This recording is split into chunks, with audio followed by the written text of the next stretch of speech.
I never thought the moment that shattered my life would begin so quietly. Sometimes destruction arrives like lightning, loud and violent, but mine slipped in like a shadow crossing a hallway. I remember waking up that morning with the strange feeling that something in my world had shifted during the night. It was as if some invisible thread that used to keep my reality together had snapped without warning. The air felt heavier. My thoughts drifted without direction. And for a moment I wondered if my body knew something that my mind had not yet figured out. I pushed the thought away and tried to start my routine. I made coffee, listened to the usual hum of the city outside my window, and forced myself to breathe like everything was normal. But everything inside me whispered that it wasn't. Something was coming for me, moving beneath the surface of my life like a quiet tide, drawing closer with every passing minute. I just didn't know what it was. When I stepped outside, I felt the cold wind brush against my skin, as if the world were warning me to turn back. I should have listened. I should have stopped, gone home, and refused to move forward into that day. But I didn't. I kept walking toward a truth that would crush me once it finally revealed itself. As I moved through the streets, people passed me with distracted expressions, unaware of the storm beginning to form inside my chest. I reached my office and tried to lose myself in work, but every word on my screen blurred. My mind kept circling a strange unease that grew heavier with every hour. By noon, I was pacing the hallway, unable to focus on anything. There was a tightness in my stomach that felt like a warning I could not translate. When my phone buzzed, I almost jumped. I looked down and saw a message from my cousin Noah. He rarely texted me during work, and when he did, he usually sent something casual or funny. But this message was different. It was short, cautious, and left me cold. "Can we talk later? It's important." My heart stumbled. I typed back a simple sure, but my hands trembled as I did. For the next few hours, my thoughts spiraled. Noah was loyal, thoughtful, and never dramatic without reason. If he said something was important, it was. Tried to convince myself it wasn't anything terrible. Maybe he needed help. Maybe he had news. Maybe he was just overthinking something. But the voice inside me insisted that this was the beginning of the unraveling I had felt since morning. By the time I left work, the sky had darkened with thick clouds. The wind blew harder, rushing past me with a strange urgency. I walked quickly, needing to get home, needing to feel the familiarity of my own space. My apartment had always been my sanctuary, a place where I could breathe. But when I stepped through the door that evening, the air inside felt heavy and different, as if someone had moved the walls while I was gone. I set my things down and tried to shake off the tension. My phone buzzed again. It was Noah asking if he could come over. I said yes. As soon as the message sent, I felt a cold wave of dread wash through me. I tried to distract myself, but even simple tasks felt difficult. My hands shook when I poured water into a glass. My chest tightened when I heard footsteps in the hallway outside. When Noah knocked, I opened the door and immediately knew something was wrong. His expression held a weight I had never seen on him before. His shoulders were tense, his eyes uncertain, and he wouldn't meet my gaze at first. I stepped aside to let him in, and he walked past me with the air of someone carrying a burden too heavy to carry alone. We sat on opposite ends of the couch, a silence stretching between us that felt almost alive. I waited, trying not to push him, but the longer he hesitated, the louder my heartbeat became.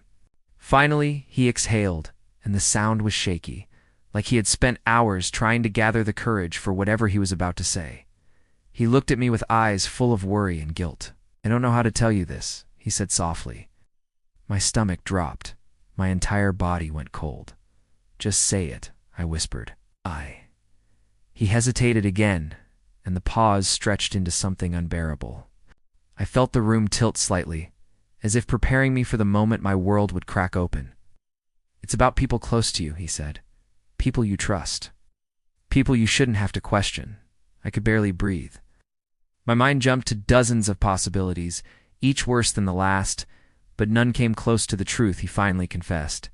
He looked down at his hands, clenched tightly in his lap, and spoke with a voice filled with apology. "I found out something, and I didn't want to believe it. But I did everything I could to verify it before saying anything."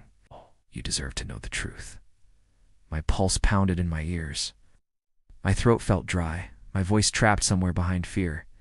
What truth? I asked, barely able to form the words. Noah swallowed hard, and then he told me the sentence that would haunt me for the rest of my life. Everyone knew, he said. Everyone but you. In that moment, something inside me snapped. It wasn't loud. It wasn't dramatic. It was quiet, almost gentle, like a small internal thread being cut. But the pain was immediate and blinding. It spread through me like fire, burning through every assumption I had about my life. I stared at Noah, trying to process his words. But I couldn't. My mind refused to fully understand, as if trying to protect me from the devastation waiting on the other side of comprehension. What does that mean? I whispered. He looked at me with eyes full of pity. It means there's a secret that has been kept from you for a long time. A secret everyone chose to hide. A secret that involves someone you love. My breath caught. My heart squeezed painfully. Who? I asked. He held my gaze for a long, heavy moment before answering. I think you already know, but I didn't. Not yet. Not fully. All I knew was that my life had just changed forever. And the truth waiting for me at the end of this path would hurt more than anything I had imagined. The storm inside me had finally arrived. I stood there staring at Camila, and for a fleeting moment, I felt as if time itself had stopped, as if the air around us had suddenly thickened into something slow and suffocating. She opened her mouth as if to speak, then closed it again, her eyes darting toward the window as though searching for an escape route from a truth she could no longer outrun. I watched her hands tremble slightly while she tried to gather the courage to form a sentence, and it struck me with a certain devastating clarity that whatever she was about to confess had lived inside her far longer than I could have imagined. There is a particular kind of silence that exists only between two people who once loved each other deeply. A silence so heavy and complex that it seems to vibrate with everything left unsaid, and in that moment it hung between us like a curtain. I was afraid to pull back. When she finally spoke, her voice was soft, barely more than a breath, yet the weight of her words sank into my chest like a stone. She told me she never meant for anything to happen, that she had been confused and overwhelmed, that life had spiraled into a direction she had not anticipated. I listened. Not because I wanted to understand, but because I needed to hear the truth spoken out loud in order to believe it was real. She tried to explain how loneliness had crept into her during the nights when I stayed late at work, how a moment of weakness had slowly evolved into something she could not control, something that carried its own momentum. Every sentence she spoke was sharp, deliberate, carefully crafted to soften the blow, but nothing could soften betrayal. Nothing could make it feel anything less than catastrophic. I asked her gently, though my voice felt foreign to me, who the man was.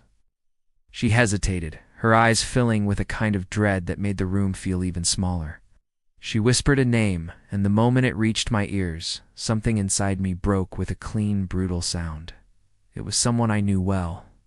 Someone who had shared drinks with me, who had laughed with me, who had once told me he admired the relationship I had with her. I felt a wave of nausea rise within me as the realization dug in deeper. The betrayal had not come from a stranger. It had come from someone familiar, someone I trusted, someone who had been close enough to watch my life unravel from the inside. I leaned back, feeling the weight of the couch beneath me, grounding me in a world that suddenly felt unreal. I asked her how long it had been going on, and she told me it had started months ago, long before the first signs I had brushed aside. Long before the moments I had convinced myself were insignificant. She said she had wanted to end it, but was afraid of confronting the consequences, afraid of hurting me, afraid of destroying everything we had built. Her excuses tangled into each other like threads in a knot that could not be undone, and for a moment, I almost felt sorry for her until I remembered that she had been the one who made the choice not once, but again and again. When I stood up, she reached for my arm, but stopped halfway. Her hands suspended in the air as if touching me required permission she no longer possessed. I looked at her and saw a version of the woman I had loved, someone familiar, yet painfully distant. It amazed me how quickly love could transform into something unrecognizable, how a heart could shift from belonging to someone to becoming a stranger inside the span of a single conversation. I told her I needed time to think, time to breathe, time to understand the ruins I was suddenly standing in. She nodded slowly, tears slipping down her cheeks, not from regret but from fear of what would come next. I left the apartment with my chest tight, my thoughts swirling in a storm of disbelief and anger. The night air hit me with a cold sharpness that made my eyes sting, but it did nothing to numb the ache inside me. As I walked down the street, everything felt distorted. The lights too bright, the sounds too loud, the ground slightly unsteady beneath my feet. I replayed every moment of the last few months, every small inconsistency, every late night, every hurried text, every sudden mood shift, and I realized just how carefully constructed the lie had been. It was a performance I had unknowingly applauded, a script I had trusted without ever questioning the actors. I did not want to go home yet.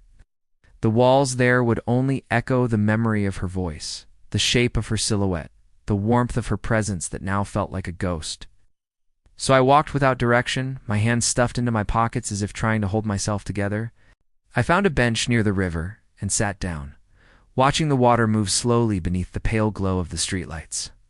The city noise faded into a distant hum, and for the first time that night, I allowed myself to feel everything fully. The betrayal, the humiliation, the way my decisions seemed foolish in hindsight. I wondered how many people had known, how many had whispered, how many had watched me live in ignorance while they exchanged looks behind my back. The thought burned. When my phone buzzed again, I almost ignored it, but a small part of me hoped it might be someone offering clarity. It was my sister. Her message was simple. She asked if we could talk. I stared at the screen and felt a familiar tightening in my chest. The way she had asked earlier in the week, the hesitation in her voice, the delay in her responses, the way she had seemed as though she wanted to say something but held herself back. I suddenly wondered if she had known all along, if she had protected me, or if she had been another silent witness to my unraveling. And that question terrified me more than anything Camila had confessed. I did not answer immediately. Instead, I watched the dark water flow, its surface rippling gently as if untouched by the chaos inside me. I realized then that people do not break suddenly. They crack slowly, subtly, quietly, in moments no one notices until the fracture becomes too large to ignore. The truth had been there, hovering around me like a shadow, but I had chosen not to look at it. Maybe because looking at it would have forced me to confront how fragile everything really was. When I finally stood up, the city felt colder. I took a deep breath, steadying myself, then sent my sister a message telling her I would come by. I needed answers, even if they hurt. I needed to know how long the world had been whispering behind my back. And most of all, I needed to know why I had been the last one to see what everyone else already knew. I walked toward my sister's apartment with a heaviness I had never carried before, every step echoing the hollow ache in my chest. The city lights blurred slightly as I moved through the streets, and it took me a moment to realize that my eyes were burning again. Not with tears, but with the exhaustion that settles in when your world has shifted so violently that nothing feels familiar anymore. I reached her building and hesitated by the door, feeling an old childhood instinct surface, a memory of running to her when things felt too big, too frightening, too difficult to handle alone. But this time was different. This time I was not sure whether she would be the one offering comfort or the one holding pieces of a truth that had been kept from me for far too long. She opened the door almost immediately after I knocked, as if she had been waiting just behind it. Her expression faltered the moment she saw my face, and I could see the conflict in her eyes, a mixture of guilt, worry, and something that resembled fear. She stepped aside and let me in without saying a word. The living room was warm and dimly lit, and the quiet inside contrasted starkly with the noise in my head. She gestured for me to sit, but I remained standing, unable to settle my body when my thoughts still swirled restlessly. She finally spoke, her voice low and careful, as if the wrong word might cause me to shatter. She asked if I had talked to Camila, and when I told her what had happened, she closed her eyes as though absorbing a blow she had long expected. I asked her directly if she had known, and for a moment she did not answer. She simply stared at her hands, twisting them anxiously in her lap. When she finally lifted her head, the truth she carried was unmistakable, and it washed over me with a coldness that made my skin prickle. She admitted that she had suspected something for a while. She told me that she had caught glimpses of tension, of secrecy, of moments that did not add up. She said she tried to warn me gently at first, but every time she tried to approach the subject, I brushed it off or interpreted her concern as meddling. She explained that she did not want to hurt me, that she wanted to protect me. that she hoped it was all a misunderstanding that would resolve itself without destroying my life. Her voice shook as she said my name, and I could see sincerity in her eyes. But sincerity did not erase the sting. It only deepened it. I felt an old childhood memory surface, an image of myself clinging to her shirt after falling off my bike, trusting her to make the world feel safe again. But safety felt like a distant concept now. I told her that knowing she had seen this coming and said nothing made me feel as though the betrayal had extended further than I realized. She reached for my hand but hesitated, sensing that the distance between us was not physical but emotional. She whispered that she was sorry, that she had been wrong to stay silent, that she thought she was helping me but now understood she had only postponed the inevitable pain. For a moment I wanted to yell. I wanted to rage at her for not telling me sooner, for watching me walk blindfolded through a collapsing building. But the anger dissolved almost as quickly as it had risen, replaced by a sorrow so deep it made my chest tighten. Because despite everything, she was still my sister. The one person who had always stood by me, the one person who had never wanted to see me break. And I knew she had tried to spare me, even if her silence had cost me more than she realized. She asked if there was anything she could do, and I found myself unable to form an answer. I told her I did not know, that I needed time to understand the shape of my new reality. A reality where the people I trusted most had become strangers overnight. She insisted on making me tea, as if small acts of kindness could create a bridge back to stability. I let her, sat on her couch while she moved quietly in the kitchen. And for a moment the familiar sound of her footsteps reminded me that not everything had been lost, even if much had been broken.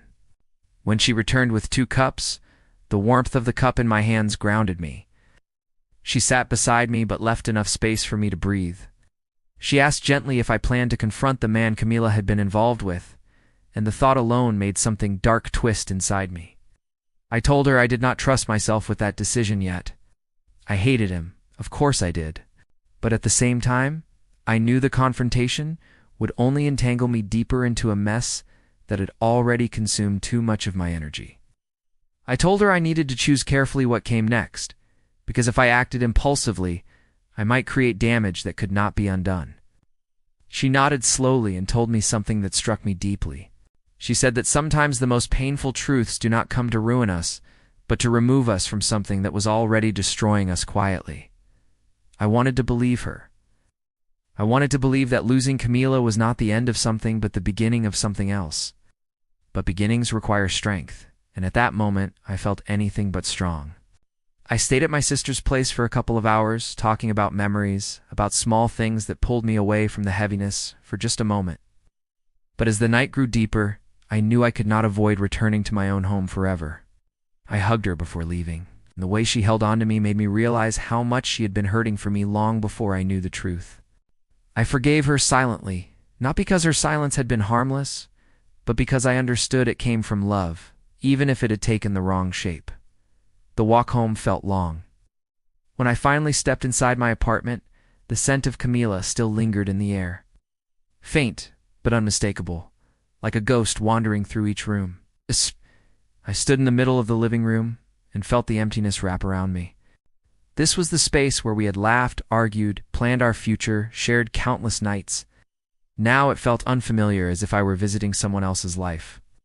I forced myself to sit, to breathe, to let the silence settle without crushing me. I replayed everything she had confessed, every look, every hesitation, every lie she had told, and then I replayed every moment I had ignored my own instincts, every sign I had dismissed. I realized that the truth had been a storm gathering around me for months, and everyone else had seen the clouds while I stood in the center, convinced the sky was clear. The night stretched on, heavy and slow. I did not sleep. I simply watched the sky darken, then pale, and with the first light of morning, I made a silent promise to myself. I would find every piece of the truth. I would uncover every hidden detail. I would understand exactly how long the world had known what I had been blind to, because the only thing worse than betrayal is not knowing its full shape, and I was done being the last one to see what everyone else already knew. I woke up the next morning with the kind of heaviness that does not fade after sleep but spreads deeper, curling around the ribs with a quiet, confident grip. The warmth of the blanket felt like a lie. The faint sunlight creeping through the blinds looked like it did not belong to my life anymore. I lay there for several minutes, staring at the ceiling, trying to convince myself that I had overreacted the night before, that I had let exhaustion and imagination twist a confusing situation into something sinister. But the truth sat at the center of my thoughts like a dark knot, untouched by excuses, turning everything else in circles around it. When I finally got up, my legs felt weak, as if I had been running in my sleep. The house was too quiet, and that silence felt even worse than conflict, because conflict at least meant someone was brave enough to face the truth. Silence meant everyone was hiding, including me. I made coffee I barely tasted, stood in the kitchen staring at the steam rising from the cup, and felt the slow, steady pulse of dread in the air. Something had shifted forever, and I knew the day would not let me escape from it. When I arrived at work, I carried my worry under my skin like static. People spoke to me as if nothing was wrong, handed me papers, asked me questions. But every voice sounded distant, muffled, almost unreal. I kept expecting someone to look at me with pity, to whisper to a coworker, to flinch with guilt. My coworkers had shown me so many signs before, signs I ignored because trusting people had been easier than questioning them. Ow. Now every glance felt like a clue. Every pause in a conversation sounded like someone holding back the truth. I tried to focus on my tasks, but they blurred together, and I found myself staring at my screen without understanding what I was supposed to be doing. It was impossible to shake the sensation that the world around me had been painted with a new tone. Bright, not dark, but hollow, as if everything had been drained of meaning. It was a strange kind of betrayal, the kind that did not announce itself with shouting or drama, but seeped quietly through the cracks until the entire foundation felt unstable. At lunch, I sat alone outside, needing air, and I finally opened the message that had been sitting in my phone since the previous night. I had seen it come through when I was too overwhelmed to answer, and now as I read it, a cold wave washed through me. It was from my cousin Lila, someone who had always been too observant for her own good. She wrote that she needed to talk to me urgently, that she did not want to text something so delicate, and that she hoped I would understand why she had stayed silent for so long. The words were careful, almost apologetic, but they carried an undercurrent of something else, something that made my heart beat faster. She knew something, and from the tone of her message, it was not small. I stared at my phone for a long moment, the lunch I had not touched growing cold beside me. Should I call her?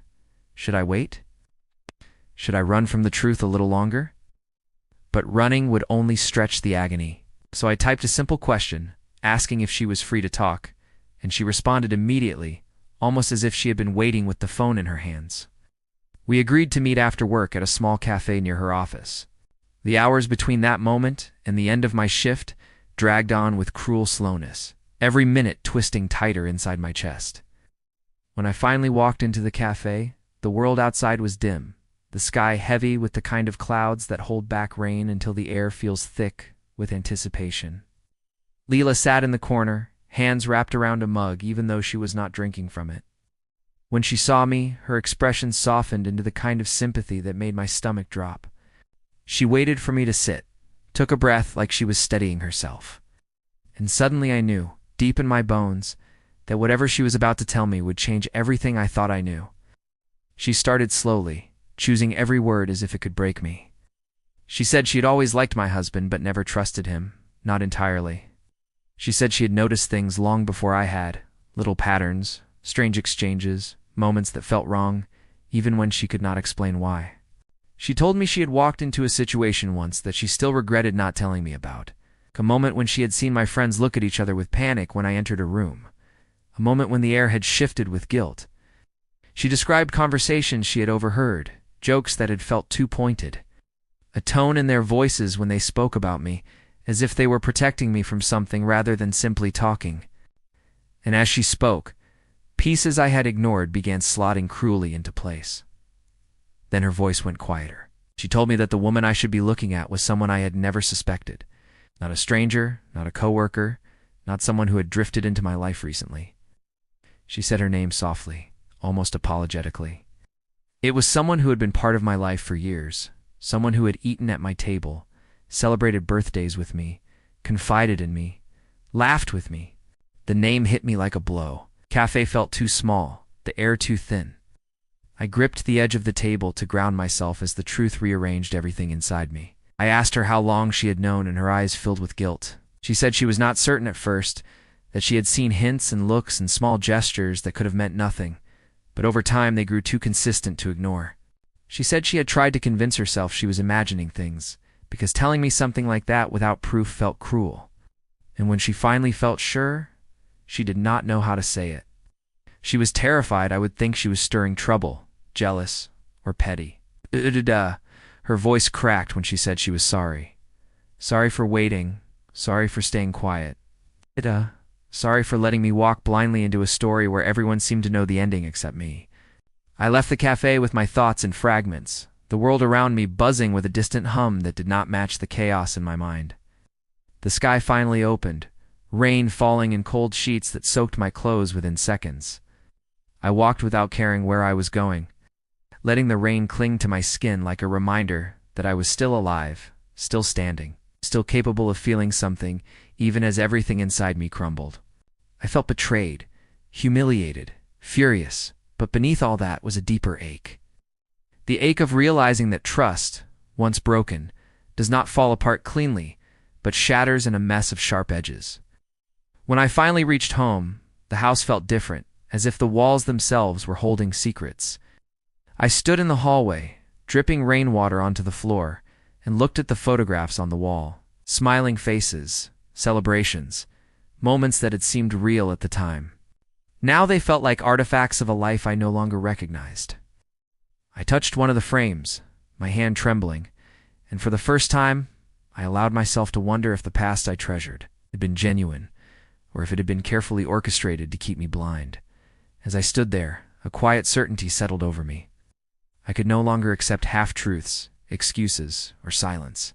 Whatever came next, I would face it head-on. Because the worst part of betrayal is not the lie itself, but the moment you realize everyone else saw it coming, except you. The night pressed in around the house with a heaviness that felt almost physical, as if the darkness itself were aware of the truth unraveling inside me and had come to witness the collapse. I sat on the edge of my bed, still wearing the clothes that were damp from the rain, staring at the faint reflection of myself in the window. It looked like a version of me I barely recognized, someone hollowed out by knowledge she never asked for. The quiet hum of the neighborhood should have been comforting, but instead, it felt mocking. A reminder that life was continuing all around me while mine had slipped into a strange, suspended silence. I tried to slow my breathing, tried to collect my thoughts, but every time I closed my eyes, I heard Lila's voice again, that soft apology. That careful revelation of a name that now echoed in my mind like a warning I had ignored for too long. I remembered the last time I saw her, the woman who had been sitting at the center of this tangled truth. The way she had hugged me, warm and familiar. The way she had complimented my dress with a bright smile that reached her eyes, as if there was nothing in the world but affection between us. I had never suspected anything, not even for a second. The betrayal stung deeper precisely because it came from a place I believed was safe, a connection I never doubted, a friendship I cherished more than I should have. And now every memory with her felt poisoned, every conversation suddenly threaded with meaning I had been too blind to notice. I lay back on the bed and stared at the ceiling, watching the shadows shift with the passing of headlights outside. My thoughts grew heavier with every minute, circling back to the same impossible question of whether the relationship I had trusted, the marriage I had invested so much of myself into, had been real or simply a story I told myself to avoid seeing the cracks. The betrayal itself was devastating, but the idea that so many people around me had known, had whispered, had watched me smile and speak about my life with pride while silently carrying a truth, I was never allowed to see that part hurt in a way that was almost indescribable. Eventually, I forced myself out of bed, moving on instinct alone. I walked into the living room, turned on a single lamp, and stood there in the soft, warm glow, as if waiting for the house to explain itself. But nothing spoke. The silence grew thicker. And then I realized I needed answers from the only person who could give them, even if those answers shattered what little stability I had left. I needed to confront my husband, not later, not tomorrow, but now, while the truth still pulsed through my veins with this painful clarity. When he finally walked through the door, he looked tired, distracted. The way someone looks after a long day when they expect nothing more than routine comfort. But when he saw me standing there, my arms crossed, my expression tight, something in his posture shifted. He hesitated, then closed the door quietly behind him. He asked if everything was all right, though his voice carried a subtle tremor that suggested he already sensed the storm waiting for him. I watched him, searching his face for signs of fear or guilt. And although he tried to mask it, I saw both flicker across his eyes before he could look away. I asked him if there was anything he needed to tell me. And the moment the question left my mouth, the entire room seemed to hold its breath. He swallowed, forced a small smile, and asked what I meant. But his voice shook just enough for me to see the truth surface beneath the words. I stepped closer, feeling my heart beat so loudly it was almost painful, and said her name. The name Leela had whispered to me hours earlier. His reaction was immediate. He froze, the color drained from his face, and his breathing changed in that subtle, unmistakable way people breathe when they are caught. He sat down slowly, rubbing his hands together, unable to meet my eyes. For a long moment he said nothing at all, and the silence stretched between us like a taut wire. When he finally spoke, his words stumbled, soft and hesitant, an admission wrapped in fear. He said it had been a mistake, something that happened once, something he regretted, something he never meant to hurt me. He said it had been a moment of weakness, confusion, desperation. He insisted he never loved her, that it had meant nothing. But as I listened, the words drifted past me like ash, weightless and insincere, because betrayal was never just a mistake. It was a choice, and choices are made long before the moment they happen. I asked him why her, why anyone? Why he had stood beside me day after day pretending our marriage was intact, while he carried a secret capable of dismantling everything we built. His explanation was a tangle of excuses that did nothing to soothe the wound. He said he felt lost at the time, uncertain about himself, overwhelmed by pressures I never knew he felt because he chose never to tell me. He said she had been someone who listened, someone who understood him. Hearing that made my chest tighten with a sharp, cold ache, as if his words were peeling away layers of trust I had once taken for granted. But what hurt the most was when he admitted that others knew, that the secret had leaked quietly into conversations, into whispers, into careful shields people put up when I walked into a room. He said he had begged them to stay silent because he wanted to fix things before I found out. The moment those words left his lips, I felt a deep, suffocating sense of humiliation. My life had been a spectacle of pity and silence, a story told behind my back while I moved through my days with complete ignorance. I realized then that the betrayal had not been private, it had been public, and I had been the last to know. I stepped back from him, feeling something inside me shift from pain to clarity. The love I felt for him did not vanish in an instant, but it changed shape, cooling into something brittle and fragile. I saw him not as the man I married, but as the man he had become, someone I no longer recognized. And in that moment, I understood that the relationship I had fought so hard to preserve was already beyond saving. It's not because of the act itself, but because of the months of lies that followed. The deception layered over with smiles and affection that now felt rehearsed. He reached for me, trying to hold my hand, but I stepped away, the distance between us becoming a quiet declaration, all its own. I told him I needed space, needed truth, needed time to figure out who I was without the weight of his lies. He nodded, defeated, his face collapsing into a mixture of regret and fear. But I was too numb to feel anything for him in that moment. That night, I slept in the guest room, though sleep never truly came. I lay there in the dark, thinking about everything I had lost and everything I still did not know. But beneath all the pain, a strange sense of strength stirred within me, a realization that I had survived the truth, and that meant I could survive what came next too. The world had kept secrets from me for too long.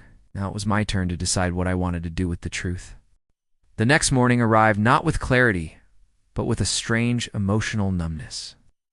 The kind that feels like waking underwater, where sounds are muted and movements are heavy, and every thought drags a shadow behind it. I got out of bed slowly, feeling as if the night had stretched itself through my bones, leaving behind a dull ache that pulsed with each breath. The house was quiet again, but this time it was not the peaceful quiet of early mornings. It was the empty quiet of something broken, the kind that settles into the corners like dust after a collapse. I walked through the hall, noticing things I had never paid attention to, like the faint scratch on the wall from when we moved the furniture, or the plant in the corner that was wilting because neither of us remembered to water it. It hit me then how many small things we had neglected, not just in our home, but in our marriage. How easy it had been to pretend everything was fine, until pretending became the only thing holding us together. My husband was already in the kitchen when I entered. He was sitting with both hands covering his face, elbows resting on the table, the untouched cup of coffee in front of him growing cold by the minute. He looked smaller somehow, not physically, but emotionally, like guilt had pressed down on him long enough to shrink him from the inside out. When he finally lifted his head and looked at me, his eyes were tired, swollen, uncertain. I felt nothing when our eyes met, no spark of anger or sadness or affection, only a profound emptiness, as if the emotional engine inside me had shut down to prevent further damage. He tried to speak, but the sound of his voice felt like a ripple in still water, reaching me too softly to make an impact. He said he wanted to fix things, that he didn't want to lose what we had, that he loved me, that he was willing to do anything. But each word floated in the air with no weight behind it, like the ghost of a truth that had died long before the confession. I stood by the doorway, arms crossed, not to seem cold, but because holding myself felt like the only thing keeping me from falling apart. I told him I needed honesty, not rehearsed apologies or promises shaped by panic. Nodded quickly, almost desperately, as if agreeing fast enough could undo the past. I asked him how long it had been going on, and he hesitated, which told me more than any sentence he could form. He said it wasn't as long as people made it sound, that rumors had exaggerated everything, but I could see the flicker of uncertainty in his eyes, the silent admission that he didn't even know what counted as the beginning anymore. Betrayal always starts earlier than the act itself. It begins in glances, in confessions shared with the wrong person, in the first small lie that forces more lies to hold it up. The name of the woman he had chosen still echoed inside me like a bruise forming under the skin, dark and growing. I had tried not to think of her face, but now it appeared clearly, smiling in memories that no longer felt innocent. I remembered the dinners we had shared, the secrets we had exchanged, the way she had leaned toward me with concern the day I said I felt overwhelmed, telling me I deserved someone who cherished me fully. The betrayal burned deeper because it was layered into friendship, masked by affection that now felt rehearsed.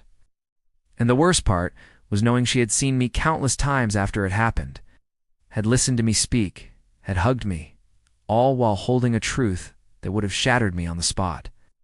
I wondered what she thought when she looked at me, whether she felt guilt or superiority or nothing at all. As the morning stretched on, I realized I could not stay in that house any longer. The walls were too filled with memories that now felt poisoned, and the air felt too heavy with everything unsaid. I told him I was going to take a few days away, that I needed space to breathe and think. He nodded again, defeated, as if he had been expecting that answer since the moment he walked through the kitchen door. He asked if I was leaving him, his voice trembling on the edge of desperation. I told him I didn't know. It was the truth. I didn't know if there was anything left worth saving. And even if there was, I didn't know if I had the strength to rebuild trust on a foundation that had been cracked for so long without me noticing. Before I left, I packed a small bag with only the essentials: clothes, toiletries, and a journal I had not used in years. I wanted a place to put the words I could not speak yet, a place to sort through the storm of emotions that swirled together so violently they became indistinguishable.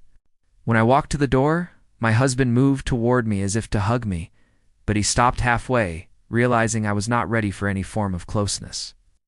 I whispered goodbye, not because I meant it as an ending, but because I didn't know how else to leave. I drove without a destination at first, letting the road decide for me.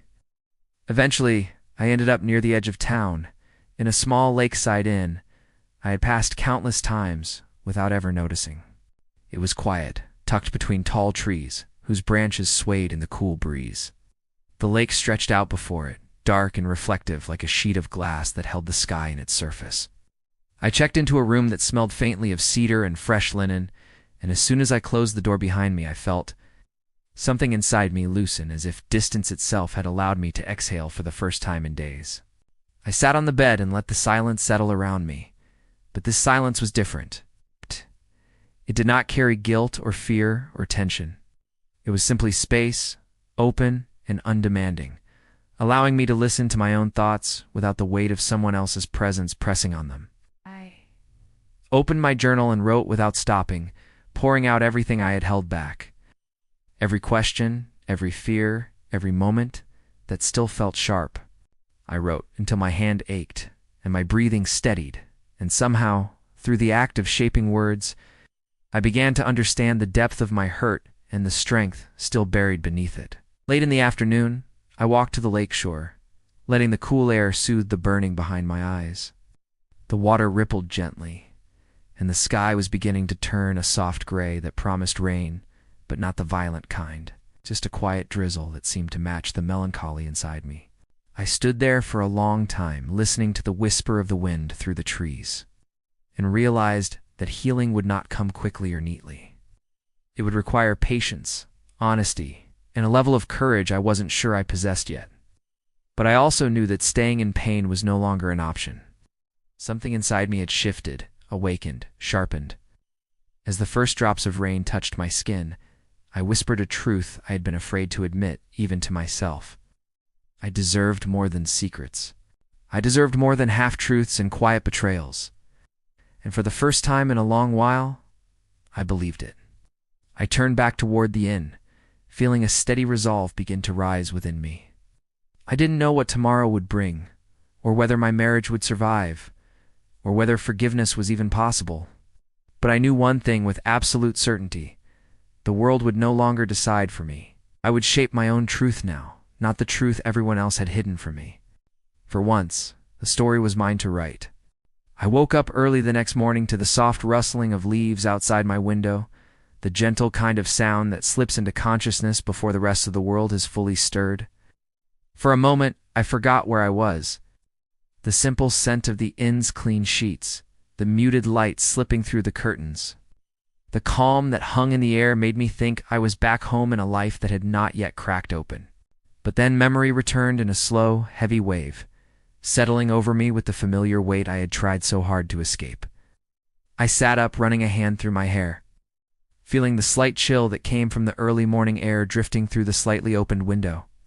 The lake outside was still, a soft shimmer of silver beneath the pale sky, and the world seemed so calm it felt almost dishonest. I took a long shower, letting the warm water wash away some of the tension that had made its home in my shoulders.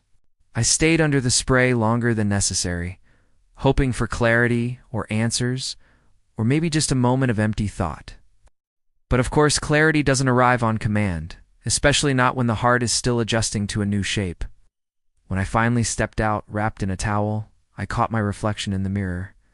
My eyes looked tired but sharper somehow, not dulled by sorrow, the way they had been the night before. They held something new, something like quiet determination forming beneath the surface. Maybe I didn't understand everything yet, but I was beginning to understand myself again. I got dressed and walked outside, letting the cool morning breeze press against my cheeks. The trees rustled gently, and birds perched on branches, as if greeting the new day. The lake, so peaceful it almost looked motionless, mirrored the cloud-streaked sky. I found myself sitting on a wooden bench near the shore, hugging my arms around myself as I breathed in the crisp, clean air. For the first time since everything had unraveled, I didn't feel trapped in the weight of betrayal. The pain was still there, of course, lingering like bruises that hadn't faded yet, but it didn't consume me. I was beginning to see beyond it, even if the path ahead was still blurry. I thought about my husband, sitting in that quiet kitchen, waiting for a text or a call that I hadn't sent. I wondered what he was feeling. Regret, fear, longing, or maybe just the cold realization that actions have consequences he had tried so hard to avoid. A part of me still loved him. That was the hardest truth to accept. Love doesn't disappear the moment someone breaks it. It lingers, confused and wounded, trying to make sense of the contradiction. Another part of me resented him deeply, not just for the betrayal itself, but for letting me live in a world where everyone else knew the truth except me. That humiliation cut deeper than anything else, shaping my anger into something sharp and metallic. As I watched the water ripple gently, I realized I wasn't ready to decide anything yet. Not forgiveness, not separation, not the future of our marriage. I needed answers I hadn't asked for, truths he hadn't told. Clarity that only came from confronting the entire story, not just the parts he offered. And then there was Her, the woman who had been woven into my life long before she ever crossed a line that should never have been touched. The thought of facing her made my stomach tighten, but I knew I would have to. I couldn't rebuild anything, not even myself, without hearing her admit the truth too. I spent most of the day wandering the small town near the lake, walking through quiet streets and breathing in the scent of pine and damp earth. I found a tiny bookstore with a sleepy cat stretched out in the window, and I browsed through aisles filled with worn books that carried the scent of old paper. I didn't buy anything, but just being surrounded by stories written by people who had survived their own storms made me feel less alone. In a small cafe nearby, I sat by the window and drank a cup of tea while the sky softened from morning gray to warm gold. People passed by on the sidewalk, living lives untouched by the chaos inside mine, and for a moment, I envied them. But I also realized they all carried their own wounds, some visible, some buried. Pain wasn't something exclusive to me. It was simply my turn to face it. Later that afternoon, as the sky deepened into richer shades of blue, my phone buzzed on the table beside me. I stared at it for a long moment, already knowing who it was before I even lifted it. His name flashed on the screen, and something in my chest tightened. I didn't want to answer, not because I wanted to punish him, but because my heart wasn't ready to hear his voice yet. So I let the call fade into silence, then turned the phone face down on the table. But then a message appeared. A long one. He said he understood I needed space. He said he was scared. He said he didn't want to lose me. He apologized again, though apologies felt like paper compared to the weight of what we were dealing with. What struck me most wasn't his regret. It was the fear beneath every word, the fear of facing the consequences he had avoided by keeping me in the dark. He said he wished he could go back and undo it all. That part made something inside me ache. Not because I believed him, but because wishing for the past to change is something we've all done at our weakest moments. I placed the phone back down, breathed slowly, and looked out the window. The sun was sliding lower toward the horizon, casting long reflections across the lake in shimmering gold. It made the world look softer, kinder, like a reminder that endings could also be beginnings if I allowed them to be. As evening approached, I returned to the inn and spent a quiet hour journaling again, pouring out everything sitting heavy on my chest. The more I wrote, the more I realized that I was just grieving the betrayal I was grieving the version of myself who trusted without hesitation, who believed loyalty was the foundation of every relationship, who thought love was a kind of shield against heartbreak. That version of me had been shattered, but maybe she needed to be, because blind trust is not the same as strength. Loyalty without boundaries is not love, it's self-sacrifice disguised as devotion. As the sky darkened completely, I stepped outside again, drawn to the lake under the moonlight. The water reflected the pale glow above, shimmering faintly with each gentle movement. Standing there, surrounded by stillness, I felt something inside me shift quietly, like a door opening in a room I hadn't entered in years. For the first time since everything had fallen apart, I felt a small spark hope. Not for the marriage necessarily, but for myself. Hope that I could rebuild a life, even if the pieces didn't fit the way they used to. Hope that I could reclaim my voice. Hope that the truth, as painful as it had been, might be the beginning of a stronger path. I knew I couldn't hide out here forever. Conversations needed to happen, decisions needed to be made, and wounds needed to be addressed, not ignored. But not tonight. Tonight was about breathing, about feeling the quiet strength slowly rising in my bones. It's about recognizing that healing wasn't a distant possibility, but something already beginning, even in the smallest ways. I closed my eyes, inhaled deeply, and let the calm of the night settle over me. Tomorrow, I would return. Tomorrow I would face the truth again, not because it was easy, but because I finally believed I could survive it. And in that quiet moment by the lake, I realized something I had forgotten in the storm of betrayal. The truth had broken me, but it had also set something free. The next morning began with a kind of stillness that felt both comforting and unsettling. The kind of quiet that settles over a place right before something shifts, as if the world itself is holding its breath in anticipation. I woke before the sun had fully risen, the faint glow of early dawn filtering through the curtains and casting soft shadows across the room. For a few seconds, I lay perfectly still, listening to the rhythmic hum of distant insects and the faint lapping of the lake against the shore, as if the sound alone were reminding me that life continues even when the heart is reluctant to follow. My chest felt heavy, but not with fear. More like a quiet acceptance that the day ahead would pull me into a conversation I had been avoiding, a conversation that could change everything or nothing at all, depending on truths that had yet to be spoken. I sat up slowly, rubbing my temples with the heels of my hands as if massaging away the remnants of restless dreams. I didn't remember them clearly, only the sensation of running toward something that kept slipping away before I could reach it. When I finally stood, the wooden floor felt cool beneath my feet, grounding me in the present moment. I made myself a cup of tea using the tiny electric kettle by the sink, watching the steam rise and curl in delicate wisps, as though it were illustrating the fragility of every thought crossing my mind. The first sip was warm and steadying, and I let the heat fill me from the inside, drawing courage from the simple ritual. It would have been easy to delay everything for another day, to hide behind the calm serenity of the lake a little longer, to let unanswered questions rest where they couldn't hurt me. But avoidance is just another kind of surrender, and I had already surrendered too much of myself for far too long. Today, I would confront the truth, not the softened, edited version he had tried to feed me, but the real one, the full story that had existed beneath the surface long before I ever suspected anything was wrong. I needed to see his eyes when he told me. I needed to hear the tremor in his voice, the pauses between his words, the silence that reveals more than anything spoken aloud. By the time I stepped outside, the world had fully awakened. The air was crisp and carried the smell of fresh earth and pine, and the sunlight shimmered across the lake like scattered diamonds. I walked slowly along the narrow path that bordered the shoreline, the gravel crunching beneath my shoes in a steady rhythm that echoed the beating of my heart. I told myself I wasn't walking toward an ending. I was walking toward clarity, toward the kind of truth that stops the heart from bleeding in the dark. Whether that truth would destroy what was left of us or rebuild it was a question I wasn't ready to answer yet. When I returned to my room, I found another message from him waiting on my phone. It was shorter this time, less composed, as if written in a moment of raw desperation. He said he didn't care where or how, he just needed to see me, needed to talk, needed to explain everything I didn't know.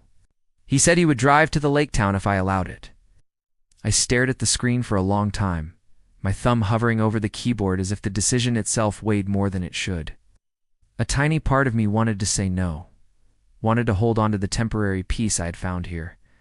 But peace built on avoidance is just a fragile shelter waiting for the next storm, so I said yes. I told him to come to the small cafe by the water around noon. It was neutral, quiet, and open, no walls to trap me, no dim corners where truths could shrink or twist. After sending the message, my stomach tightened, but something in me also released, like a knot loosening at last. I wasn't afraid of the truth anymore. Whatever came, I would face it with open eyes. The hours that followed moved painfully slowly, each minute stretching itself thin as I tried to fill the time with small distractions. I tidied my room, even though it didn't need tidying, walked another slow lap around the lake, and sat on a bench watching a pair of ducks glide across the surface like tiny, floating sculptures. But no matter what I did, the impending conversation hovered in the back of my mind like a distant thundercloud, reminding me that quiet moments are often just pauses between emotional storms. When noon approached, I headed to the cafe, my steps steady, even though my heart felt anything but. The place was nearly empty, just a few locals sipping their drinks while exchanging lazy greetings with the barista. I chose a table near the window, facing the water, needing the comfort of an open view. I ordered another tea but barely touched it, the steam rising and cooling untouched as I waited. Then I saw him walk in.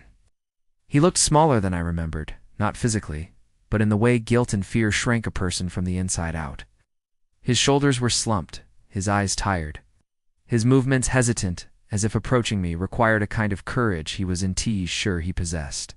When his gaze met mine, something inside me twisted sharply, not love, not anger, something more complicated, something like recognition of a life I once knew intimately but no longer trusted. He sat down slowly, his hands trembling slightly as he rested them on the table. For a moment, neither of us spoke. The silence between us wasn't empty, it was heavy, dense with everything unsaid, everything broken, everything waiting to be confronted. He was the first to speak. He apologized again and again, words tumbling out in frantic repetition, as if he believed quantity could compensate for the damage done.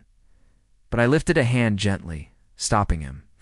I didn't want rehearsed remorse. I wanted the truth, the full truth. So he told me.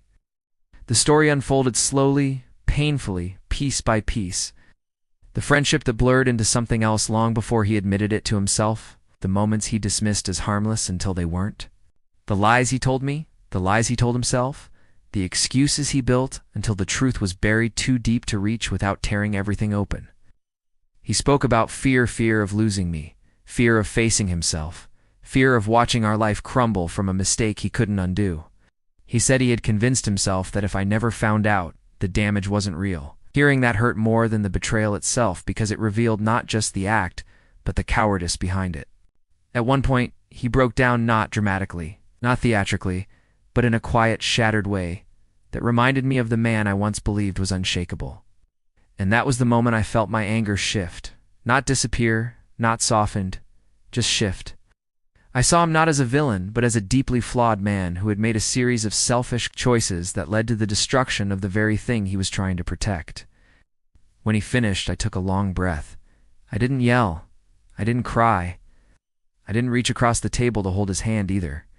I simply sat with the truth, letting it settle in the space between us like dust finally coming to rest after a storm. I told him that I heard him. I told him that his honesty mattered, but it didn't erase the past. I told him I needed time, real time, not the pressure of reconciliation born from guilt or fear.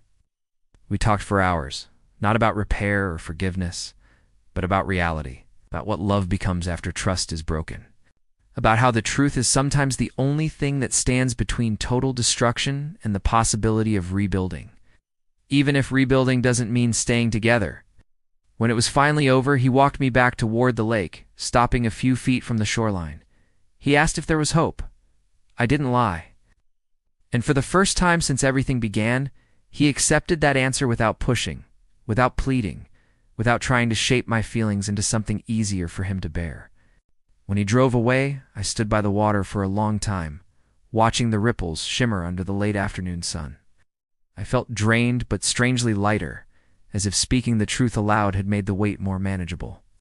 The pain was still there, but it was no longer a shadow hiding in the corners. It was real, visible, and therefore something I could face. As I headed back toward the inn, I realized that today wasn't the ending of anything. It was the beginning, the first step toward whatever life would look like after the truth. And for the first time, that unknown didn't terrify me. It almost felt like freedom. The tension in the room was palpable, a quiet storm simmering just beneath the surface, waiting for a spark to ignite it. I watched them, the people I thought I knew so well, and realized how little I truly understood about the depths they could sink to or the masks they wore so flawlessly. Every laugh, every casual touch, suddenly seemed loaded with hidden meaning, a secret language I had never learned to read. The more I tried to piece together the fragments of reality, the more I felt myself unraveling, a tightrope walker suspended over an abyss I couldn't see the bottom of. I kept asking myself why. Why did everyone know except me? Why had I been living in this bubble of ignorance, while the truth was paraded like a trophy behind my back? Wasn't just betrayal it, was the subtle erosion of trust, the slow poison of realization that the people I had counted on, relied upon, and loved, were capable of deception so intricate it seemed almost artistic in its cruelty. Memories I had cherished for their warmth now twisted into riddles, each interaction potentially hiding a dagger behind a smile. And yet I couldn't tear myself away. There was a fascination in this chaos, a morbid curiosity that propelled me forward, compelling me to watch and observe, even as my heart screamed for me to flee. I began noticing the patterns, the tiny inconsistencies that had always existed, but I had been too blind to see. A glance that lingered too long, a voice that faltered for just a second too long, the almost imperceptible tension in a room that should have been filled with comfort. And it all pointed to a truth that I was terrified to confirm, yet I had no choice but to chase it, to unravel the tapestry of deceit, and finally confront the reality everyone had been hiding from me. The weight of this knowledge pressed on me, Silent threat that if I didn't uncover the secret soon, I might lose myself in the labyrinth of lies before I ever found the exit. I woke the next morning with the strange sensation that something had shifted inside me during the night, as if some hidden corner of my mind had finally opened and allowed new air to seep into places that had long been suffocated by confusion and denial. The light filtering through the curtains was soft and pale, casting gentle shapes across the room. But even the calmness of that dawn couldn't erase the lingering heaviness that clung to my chest like a silent weight. I lay still for several minutes, listening to the faint hum of life outside, trying to steady my breathing and gather myself before facing the reality that awaited me. It wasn't fear anymore, not exactly, but rather a sobering clarity that what lay ahead would require more strength than I had ever needed before. As I finally sat up, the memories of yesterday washed over me like a slow-moving tide, each detail flooding my thoughts in a rush that left me momentarily breathless. His face at the cafe, the trembling in his voice, the fractured honesty that bled through every sentence he forced himself to speak, it all replayed with painful precision. And beneath it all, the deeper wound remained, not the betrayal itself, but the knowledge that so many others had been aware of the truth long before it ever reached me. That silent conspiracy, that collective decision to keep me in the dark, felt like a deeper cut than anything he had done. It wasn't a single betrayal, it was the collapse of an entire world I thought I understood. I stood and walked to the small window overlooking the lake, watching the water ripple under the gentle breeze. Its surface looked peaceful, almost hypnotic, and for a moment I wished I could dissolve into that tranquility. Let the movement of the waves pull me forward into a place where none of this existed anymore. But life doesn't offer that kind of escape, at least not to people like me who feel every emotion too deeply, who analyze every gesture, who carry every wound long after it should have healed. Instead, I pressed my forehead lightly against the cool glass and let the quiet seep into me, grounding me just enough to keep standing. I knew I couldn't stay here forever, hiding from the mess that waited beyond the safety of this lakeside town. There were conversations that still needed to happen, truths that still needed to be confronted, and a part of me dreaded them with an intensity that made my stomach knot. But another part, one I didn't even know existed, until recently felt almost determined. Driven by a sudden refusal to let others shape the narrative of my life, for so long I had taken everything at face value, trusting completely, loving without hesitation, believing in the goodness of the people closest to me. And maybe that blind faith was the very thing that had created this perfect stage for betrayal. I had offered them my vulnerability without question, and they had taken advantage of it in the quietest, most insidious ways. After getting dressed, I stepped outside and let the cool morning air brush against my skin, awakening my senses with a sharpness that was almost bracing. The path along the lake was empty except for a few early risers walking their dogs or sipping their coffees as they admired the sunrise. I walked slowly, letting my thoughts unravel with each step, trying to separate what hurt from what mattered.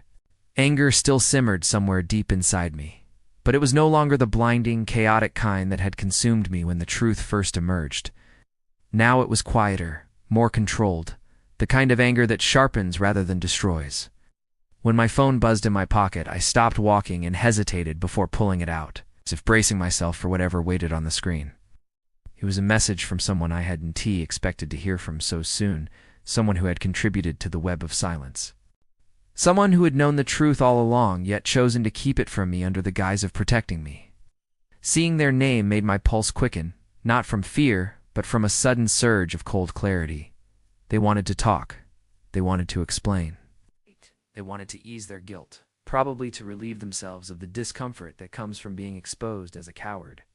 I stood there for a moment, staring at the message, feeling the old version of myself, the one who always forgave too quickly, who justified the actions of others before acknowledging her own pain, begin to rise instinctively.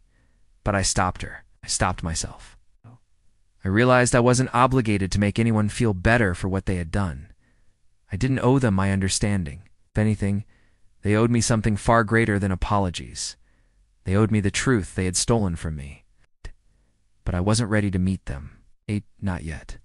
The wounds were still fresh, and I refused to let them shape my emotions with their carefully crafted stories.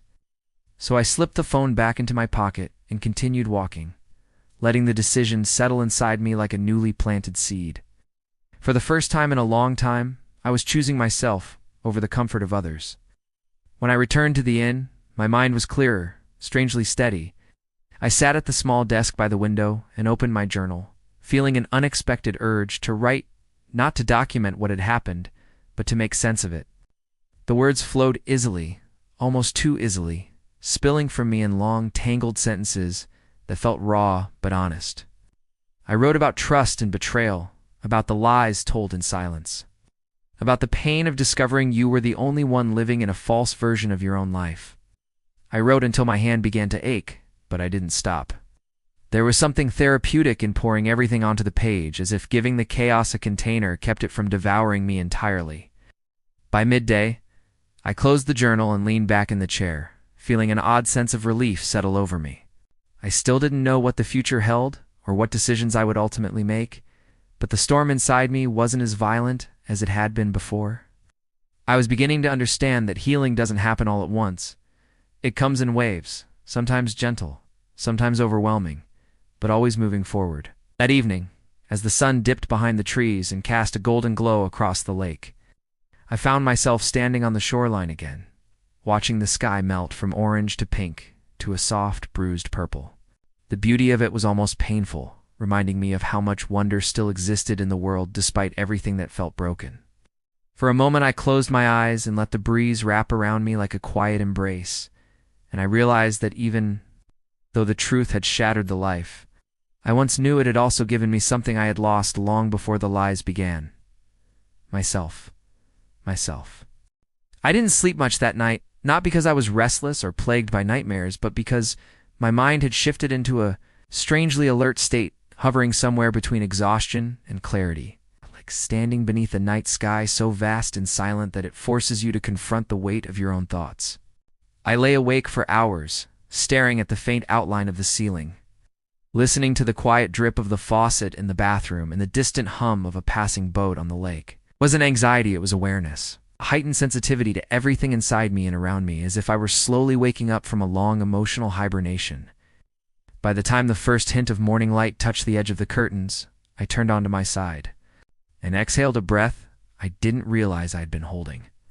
The air felt different somehow, carrying the cool scent of damp earth and pine, and I felt it wash over me like a reminder that the world was moving forward, whether I was ready or not. I sat up slowly, stretching my arms above my head, and noticed the faint ache in my muscles from the long walk the previous afternoon. It grounded me. It reminded me that my body was still here, still functioning, still capable of carrying me through whatever came next. When I finally stood and crossed the room, the wooden floor creaked under my feet, the familiar sound oddly comforting. I made a cup of tea, watching the steam rise in delicate spirals, and took it to the window where the lake shimmered with early morning light. The surface looked almost glass-like, reflecting the soft hues of the awakening sky. And for a moment, I wondered how something so calm could exist so close to the turmoil inside me. Yet the sight didn't hurt, it steadied me, offering a quiet reassurance that peace was possible, even if only in small, fleeting doses. As I sipped the tea, I thought back to the journal entries I had written the day before. The raw honesty that had spilled out of me with surprising ease. It felt like I had peeled back layers of myself I didn't even know existed, exposing parts of my heart I had kept buried for too long. There was a strange comfort in that vulnerability, as if acknowledging my pain aloud had made it less monstrous, less capable of swallowing me whole. I wasn't healed, not by any stretch, but I wasn't drowning anymore either. I was floating, and for now, that was enough. I knew I couldn't stay hidden at the lake forever. Life was waiting for me back home, messy and complicated and filled with conversations that terrified me as much as they intrigued me. But I wasn't ready to leave yet. I needed one more day, one more quiet stretch of time to gather myself, to understand what I truly wanted, to decide which version of myself would walk back into that world. I had spent too long reacting to everything around me, letting other people's choices dictate the course of my life. And now, for the first time in what felt like years, I wanted to be the one making decisions. Later that morning, I took my journal and walked down to the water's edge, settling on a wooden bench that overlooked the lake. The air was crisp, the kind that kissed my skin with gentle coolness. and I let the stillness of the moment wrap around me as I opened the notebook. Instead of writing about him, or the betrayal, or the tangled web of lies I had uncovered, I wrote about myself, my fears, my hopes, the fragments of dreams I had abandoned without even realizing it. I wrote about the person I used to be before all of this, the version of myself I wanted to rediscover, the woman who deserved honesty and love and clarity.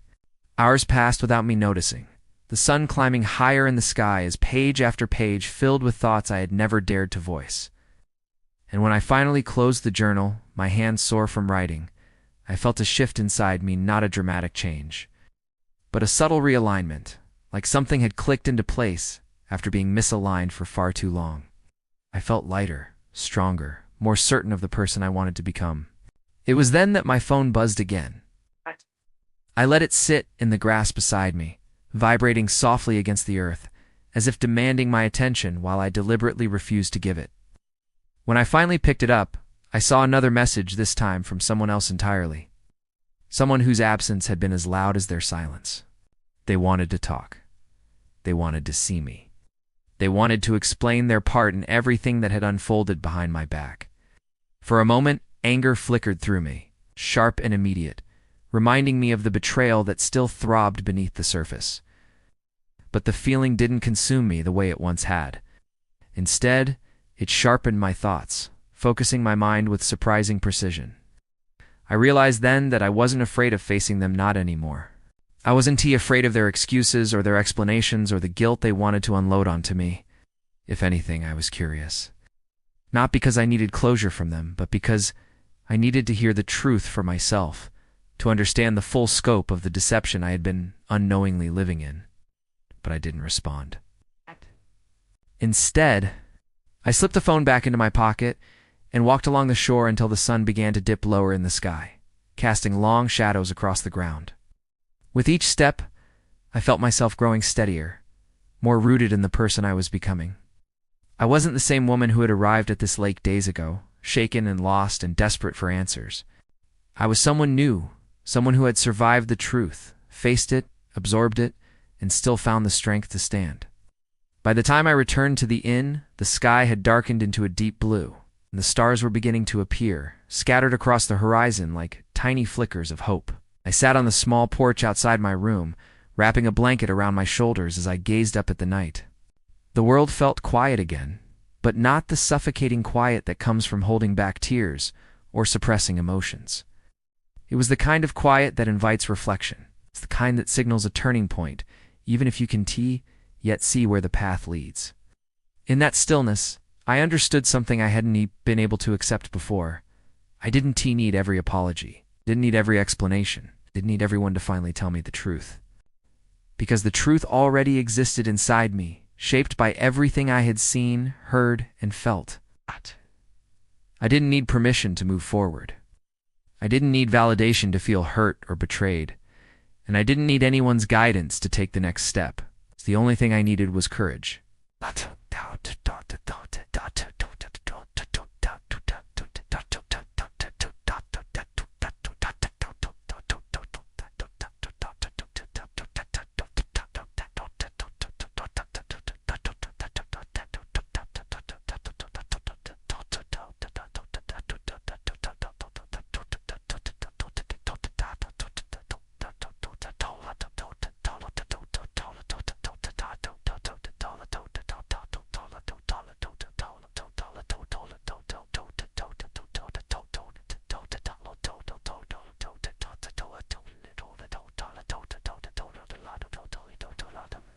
If so, well, I said I'm also when to someone were someone else someone one and also one someone saw to one was all so one so some sud so since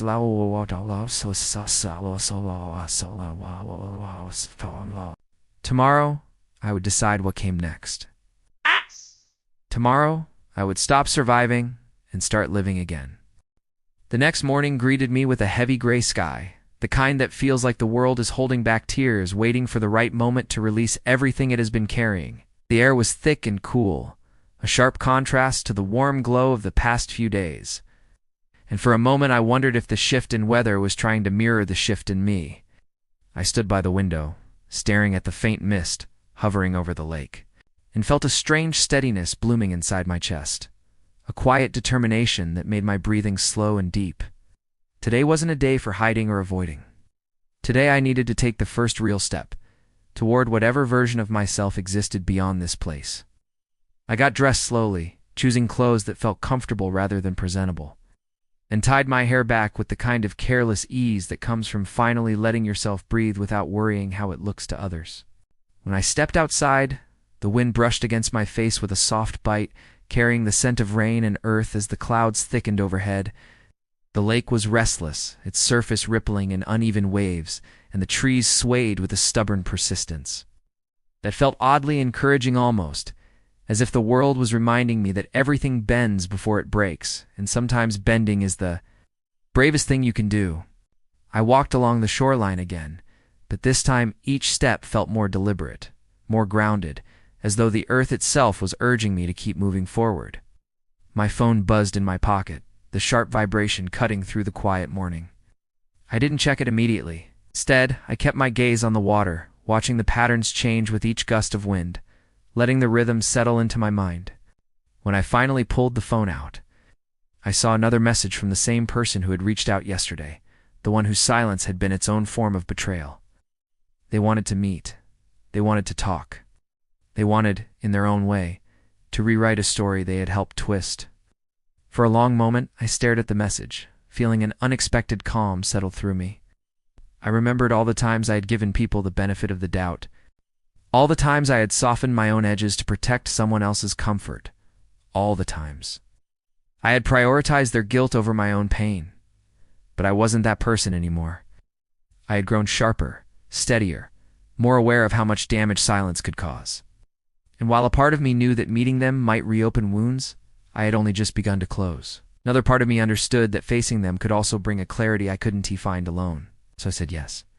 I told them to meet me at the small park near the far end of the lake, the one with the old wooden bridge and the crooked lanterns that flickered even when the wind was still. It was public, open, and far removed from the places where lies had once flourished. The moment I sent the message, my heartbeat quickened, not with fear, but with a sense of inevitability, like the final pages of a story that had taken too long to reach its conclusion. The walk to the park felt longer than it usually did, each step punctuated by a mix of anticipation and resignation. The sky darkened, heavy with unspoken threats of rain, and the air grew thicker, pressing down on everything with quiet insistence.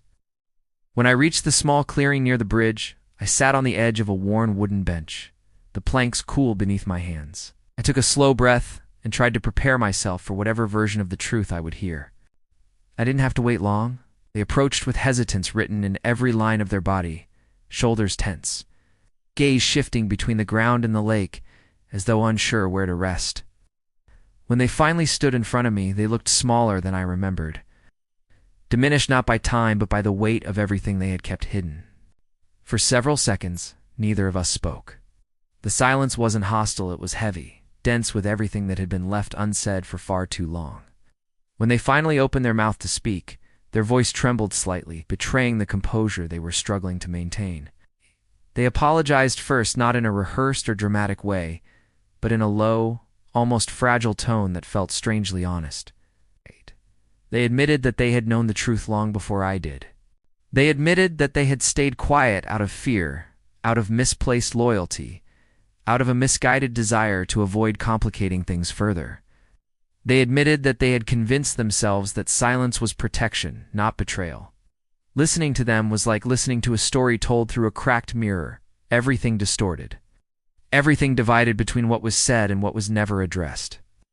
I felt a sting in my chest, but not the sharp, searing pain I had once expected. It was softer, almost dull, the kind of ache that comes from finally acknowledging something you had always known but never allowed yourself to admit. They talked for a long time, unraveling every detail with a hesitance that bordered on sorrow. As they spoke, I felt a strange distance grow inside me, as though I were no longer the protagonist in this version of their memory. They described moments I had once believed were harmless, gestures I had once interpreted as friendship, words I had once trusted without question. Ow. Their confession didn't shock me, it clarified me. It made everything sharper, more defined, less like a blurred memory, and more like a truth I could finally hold without being crushed by it.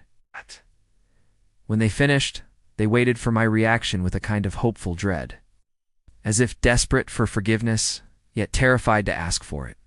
I didn't offer it. It's not because I was incapable of forgiving, but because forgiveness wasn't something I could hand out like a quick remedy for their conscience. Forgiveness required honesty, healing, time, and none of that could happen in a single conversation on a cloudy morning by the lake. So I told them the truth. I told them that their silence had hurt me more deeply than they realized, not because they had kept a secret, but because they had taken away my right to face the truth on my own terms. I told them that while I understood fear, I could no longer excuse it when it came at the cost of my own heart. I told them that I didn't hate them, but I couldn't promise I would ever see them the same way again. When I spoke, their eyes filled with something between regret and relief, as if my honesty was both a punishment and a gift. They nodded slowly, accepting my words with a quiet humility that surprised me. And when they finally turned to leave, I watched them walk away with a sense of finality that felt strangely freeing. As I sat on the bench, staring at the darkening sky, the first drop of rain touched my hand, cool and soft, then another, and another. Within moments, the sky opened up, releasing everything it had been holding on to. The rain washed over me, soaking my hair, my clothes, my skin, but I didn't move. I let it fall, let it cleanse, let it remind me that even storms have a purpose. When I finally stood and walked back toward the inn, drenched and shivering but strangely calm, I realized something undeniable. The truth had broken me, but facing it was rebuilding me. Piece by piece, slowly, honestly. And this time, the story would be mine alone. The rain didn't stop for the rest of the afternoon, and by the time evening settled in, the world outside my window had blurred into shifting grays and soft, trembling reflections on the glass. The inn felt quieter than usual, as if the storm had swallowed every stray sound and left only the gentle hum of distant thunder to remind me the world was still moving. I sat near the small lamp on the corner table, its warm, golden glow casting long shadows across the room, and I let myself sink into the kind of exhaustion that isn't physical but emotional. The exhaustion that comes after confronting something you spent too long running from. Even with the storm outside, I felt lighter than I had in weeks, though I couldn't explain the reason with anything as simple as relief. What in relief? It wasn't victory. It wasn't closure either. It was more like stepping into a room that had always existed in the back of my mind. A room filled with messy truths and forgotten fragments, and finally having the courage to turn on the light. I didn't feel healed, not even close, but I finally felt awake. As if someone had tilted the world slightly, and I was seeing it from a new angle. I made tea, the kind with a faint citrus scent that always reminded me of early mornings before anything had a chance to go wrong, and wrapped my hands around the warm mug as though it could anchor me to something steadier than my own thoughts. I kept replaying the conversation from earlier, not as a form of self-torment, but as a way to understand the shape of it. The weight of the words that had been said, and the heavier weight of the ones that had never been spoken. Their apology had been real. I didn't doubt that. But even real apologies don't erase the shadow of what came before. As the rain softened from a roar to a steady whisper, I found myself pacing the room with a restless energy I couldn't quite contain. Something inside me felt unsettled, not in a painful way, but in a way that suggested a truth I hadn't fully reached yet. It was like standing at the edge of an unfinished thought, knowing that something important was waiting just a step further. I grabbed my jacket, still damp from earlier, and stepped outside again. The air was cold in a clean, invigorating way, carrying that fresh scent the world only releases after a storm, as though everything had been rinsed and renewed. The ground glistened beneath the dim lanterns, puddles shimmering like fractured pieces of the sky. The lake, usually calm at night, was restless still, though softer than before, its surface reflecting the faint moonlight breaking through the shifting clouds. I walked without direction, letting instinct guide me along the narrow path that curved around the water's edge. The wet gravel crunched beneath my steps, a surprisingly comforting sound. The chilly air sharpened my senses until every breath felt deliberate, almost cleansing. As I moved, my thoughts drifted again, not backward this time, but forward, toward the uncertain shape of whatever waited beyond this strange, in-between chapter of my life. Halfway down the path, I saw a figure standing near the old wooden pier, barely illuminated by the flickering lantern above. For a brief moment I hesitated, wondering if I had the emotional stamina to speak to anyone else tonight, especially someone who might bring new confessions or more tangled truths. But as I approached, I recognized the silhouette, and my hesitation dissolved into something warmer, steadier. It was the innkeeper's son, Daniel, the quiet man with the earnest eyes who always seemed to understand more than he said. He turned when he heard my footsteps, offering me a small, gentle smile that didn't try to pry into whatever I was feeling. He simply nodded, acknowledging my presence with a sincerity that felt like a relief. I joined him at the edge of the pier, the wood damp beneath my shoes, and for a few seconds neither of us spoke. The silence between us wasn't heavy or expectant, it was peaceful. The kind of silence you only find with people who need explanations to stand beside you. He finally broke the quiet with a soft voice that blended easily with the sound of the shifting water. "Storm's calming down," he said, though the tone of his words suggested he wasn't talking about the weather. I let out a faint, tired laugh. "It's been a long day." He nodded again, not asking for details, not pressing for a story, simply letting the truth exist without needing a translation. That alone made something inside me loosen, just slightly, as if the ache I'd been carrying had space to breathe. We stood there for a while, watching the ripples move across the lake, each small wave catching the pale moonlight and breaking it into scattered glimmers. It felt strangely symbolic, as if even fragmented reflections could still be beautiful, still be whole in their own way. Da. After a moment, I spoke not because he asked, but because the air felt safe enough for honesty. "I confronted someone today," I said quietly, "someone who kept something from me, something big." Daniel didn't turn to look at me. He just listened, his posture steady and open. "Did it help?" I breathed in slowly, letting the cool air fill my lungs. It helped me see things more clearly. Didn't fix anything. But clarity matters. "It does," he said gently, his voice low and thoughtful. "Sometimes clarity is the thing that changes everything, even if nothing else changes at all." There was something grounding in the way he said it, not offering false comfort or easy wisdom, just acknowledging the complicated truth of what clarity really means. I felt myself relax a little more, enough to let my shoulders drop and my breath even out. I glanced at him, studying the quiet strength in his expression. "How do you always know the right thing to say?" He gave a half smile, not arrogant or knowing, just simple and sincere. "I don't. I just try to pay attention."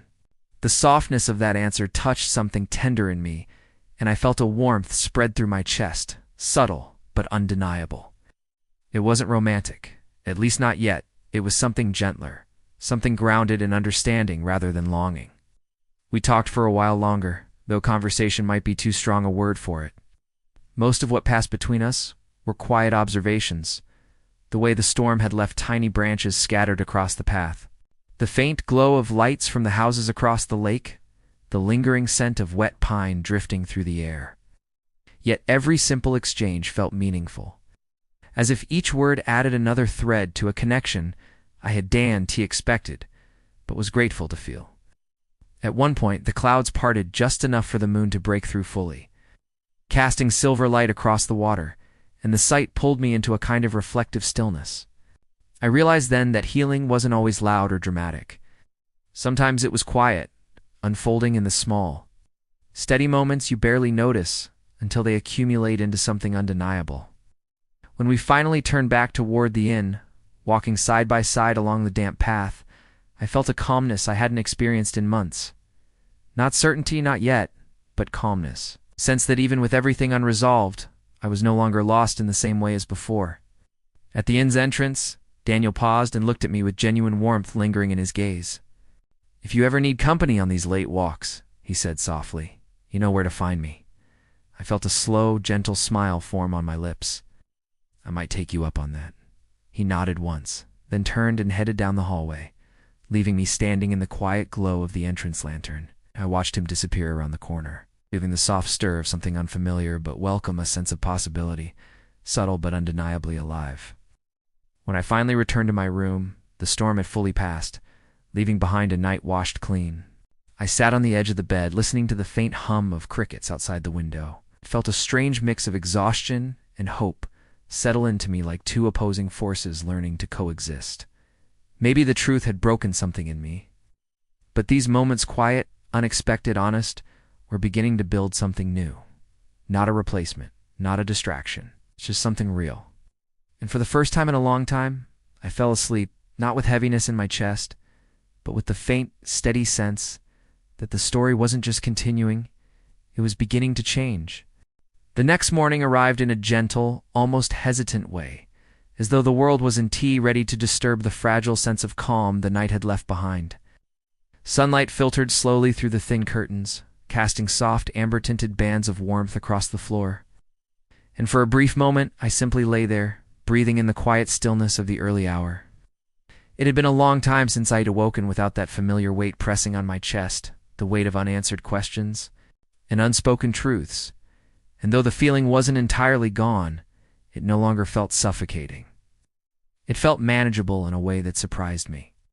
I sat up slowly, rubbing my hands together to shake off the chill lingering in the room, and let my thoughts drift to the previous night, to the soft conversation on the pier and the easy silence that had felt more healing than any confession. I hadn't expected to find comfort in someone so gentle, so composed, someone who seemed to notice everything without making it obvious. Yet Daniel's presence had been like a quiet thread of warmth woven through the stormy chaos of my recent days, subtle but undeniably steady. I caught myself wondering if he sensed the same shifts I did, the soft realignment of something inside me that I couldn't yet name. When I stepped outside, the air was crisp in that early morning way that carries the scent of damp earth and pine. The remnants of last night's rain still clinging to leaves and rooftops like tiny jewels. The lake was calm again, its surface smooth and reflective, as if the storm had never happened at all. A few birds darted across the sky in quick, graceful arcs, their wings catching the sunlight, and the world felt open in a way it hadn't in a long time. I walked toward the small dining room inside the inn, expecting the usual quiet hum of guests who preferred to start their day early, but the room was empty except for the innkeeper Marla, who was setting out fresh bread and a steaming pot of coffee. She greeted me with her usual warm smile, a smile that held a depth I understood better now. The kind of kindness that comes from having lived enough life to recognize the look of someone carrying unspoken burdens. "Morning," she said gently. "You look a little lighter today." I felt a faint warmth rise in my chest. "I guess I am." She nodded, as if she'd been expecting that answer. "Storms take things with them when they leave," she said, wiping her hands on her apron. "Sometimes they take things that needed to go." Her words lingered in the air, not in a sharp or intrusive way, but in that soft, knowing tone she always seemed to use when offering truth disguised as simple observation. I poured myself a cup of coffee, inhaling the rich aroma before taking a slow sip, and let the warmth settle deep inside me. The world felt strangely aligned this morning, as though every element, from the faint breeze drifting through the window to the quiet hum of the heater, was gently nudging me toward clarity. After breakfast, I wandered outside again, drawn back toward the lake, as if something were waiting for me there. Maybe it was habit, or maybe it was the need to revisit the place where something inside me had shifted the night before. The wooden path creaked softly beneath my feet as I walked, the lingering dampness darkening the boards just enough to make the morning light shimmer across their surface. I wasn't expecting to find anyone there so early, but as I rounded the bend near the water's edge, I saw Daniel again, standing by the railing, staring out at the lake with a contemplative expression. His posture was relaxed, yet there was something in the way he held his hands in his pockets that made him look deep in thought, as if he were sorting through his own quiet storm. When he turned and noticed me, his expression softened, and I felt a gentle warmth rise inside me at the sight of his small, familiar smile. "You're up early," he said, his voice carrying that soft steadiness I was growing used to. "I could say the same about you," I replied, moving to stand beside him. The air was cool, but the rising sun offered just enough warmth to ease the crisp edges of the morning. He shrugged lightly. "I like the quiet before everyone wakes up. Feels like the world pauses for a moment." "It does," I agreed. "Everything feels clearer in the morning." We stood there for a little while, the silence between us, comfortable and natural. the kind of silence that didn't need to be filled. The lake shimmered in soft gold as the sun rose higher, and I found myself breathing deeper, slower, as though my body were adjusting to this new, calmer rhythm I hadn't known I needed. Eventually, Daniel spoke again, his voice thoughtful. "How are you feeling today?" "Really feeling?" I appreciated the distinction. I took a moment before answering. "I'm still processing everything, but I don't feel overwhelmed anymore. It's just reflective, I guess." "Reflection is good," he said, turning his gaze toward the distant horizon where the water met the faint line of the mountains. It's where clarity grows. His words struck me more deeply than I expected, not because of what he said, but because of the sincerity behind it. He was offering promises or comfort for the sake of it. He was simply recognizing the truth of what I was going through. And in a strange, unexpected way, it made me feel less alone. We walked along the lake together, our pace slow and unhurried, letting the quiet morning settle around us like a soft blanket. Every now and then, our hands brushed lightly, not intentionally, but in a way that made something warm flicker inside me, a small spark of something I wasn't ready to name yet. And he didn't pull away, nor did I. It was a gentle, unspoken acknowledgement that something was shifting between us, something delicate and new. As we reached the edge of the path where the trail curved back toward the inn, Daniel paused and looked at me with an expression that held a mixture of gentleness and quiet intensity. "You know," he said softly, "strength isn't always loud. Sometimes it's just choosing to keep going, even when the truth hurts." I felt my breath catch slightly at the honesty of his words. "I'm trying," I said, my voice barely above a whisper. "You're doing more than trying," he replied. "You're healing." The simplicity of that statement struck me with more force than I expected, and for a moment I had to look away, letting the breeze sweep across my face as I steadied myself. Healing. The word felt both foreign and familiar, like something I had been reaching for without realizing it. When we returned to the inn, Marla was bustling around the front desk, sorting through papers and humming softly to herself. She looked up when we walked in, her gaze flicking between us, with an expression that held a hint of amusement, though she said nothing. She didn't need to. The rest of the day passed in a quiet, reflective way. I spent time reading by the window, journaling thoughts that felt too important to lose, taking slow walks through the nearby gardens, where flowers were just beginning to bloom despite the early season. Everywhere I went, I felt more connected to the world than I had in months, as if the fog that once clouded everything had finally begun to lift. Later, as the afternoon sun began to fade into soft pinks and golds across the sky, I found myself stepping outside once more, drawn by the calm beauty of the early evening. The lake glowed like a sheet of molten gold, and the breeze carried a gentle warmth that hinted at the coming spring. I walked slowly toward the pier again, letting the rhythm of my footsteps guide my thoughts. And when I reached the end of the wooden boards, I felt an unexpected sense of peace. For the first time since everything had fallen apart, I realized that the truth no longer felt like a blade pressed to my chest. It felt like a doorway, the beginning. And I knew with a quiet certainty that settled deep inside me, that whatever came next, whether healing, rebuilding, or rediscovering who I was without the lies, I was finally ready to face it. The sky was painted in soft streaks of lavender and rose. When I woke the next morning, a quiet promise that the day would unfold gently, without the heavy shadows that had followed me for so long. I lay still for a moment, listening to the faint hum of the world outside, the distant sound of water lapping against the pier, and the soft rustle of wind threading through the trees.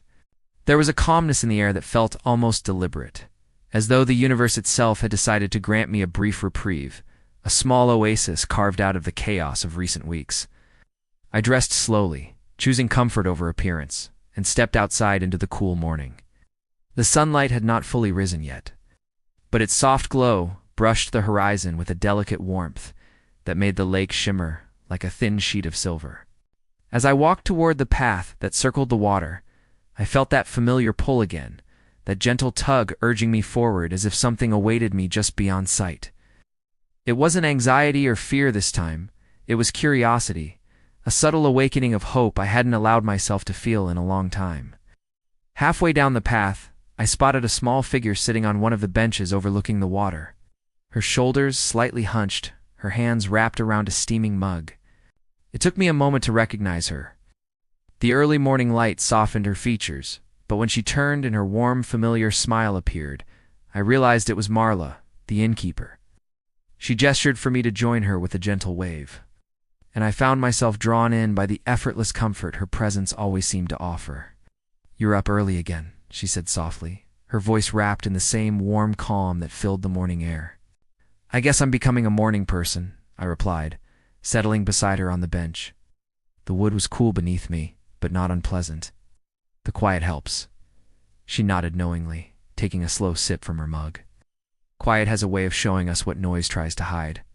Her words carried that gentle wisdom she always seemed to possess, the kind that never felt forced or rehearsed, but rather born from years of seeing people come and go, carrying their stories like fragile keepsakes. I watched the lake with her for a moment, letting the soft ripples soothe something restless inside me. "I've been thinking a lot," I admitted quietly, my gaze staying fixed on the shimmering surface of the water. "It's not just about what happened, but about what comes next. I don't know what that looks like yet." Marla didn't respond immediately. She set down her mug and clasped her hands in her lap, her eyes deep with understanding. "You don't need to know yet. Sometimes the next step is simply letting yourself breathe without the weight of someone else's choices pressing down on you." I felt a slow exhale leave my lungs, one that carried more tension than I realized I'd been holding. "It's strange," I said. "For so long I thought the truth would destroy me, and maybe in a way it did. But now, it feels like it's clearing space. Like I've been holding on to pieces of a life that stopped belonging to me long before I realized it. That's the thing about truth," she murmured. "It breaks what isn't meant to stay so you can find what is." The words settled deep in my chest, quiet but powerful. Before I could respond, I heard footsteps behind us, soft but steady, and when I turned, I saw Daniel walking toward us, hands in his pockets and a faint smile on his lips. The sunlight caught on the edge of his hair, giving him an almost ethereal glow, and I felt a subtle warmth spread through me. Not overwhelming, just quietly alive. "Morning," he said as he approached, his voice carrying that familiar sincerity that always felt grounding.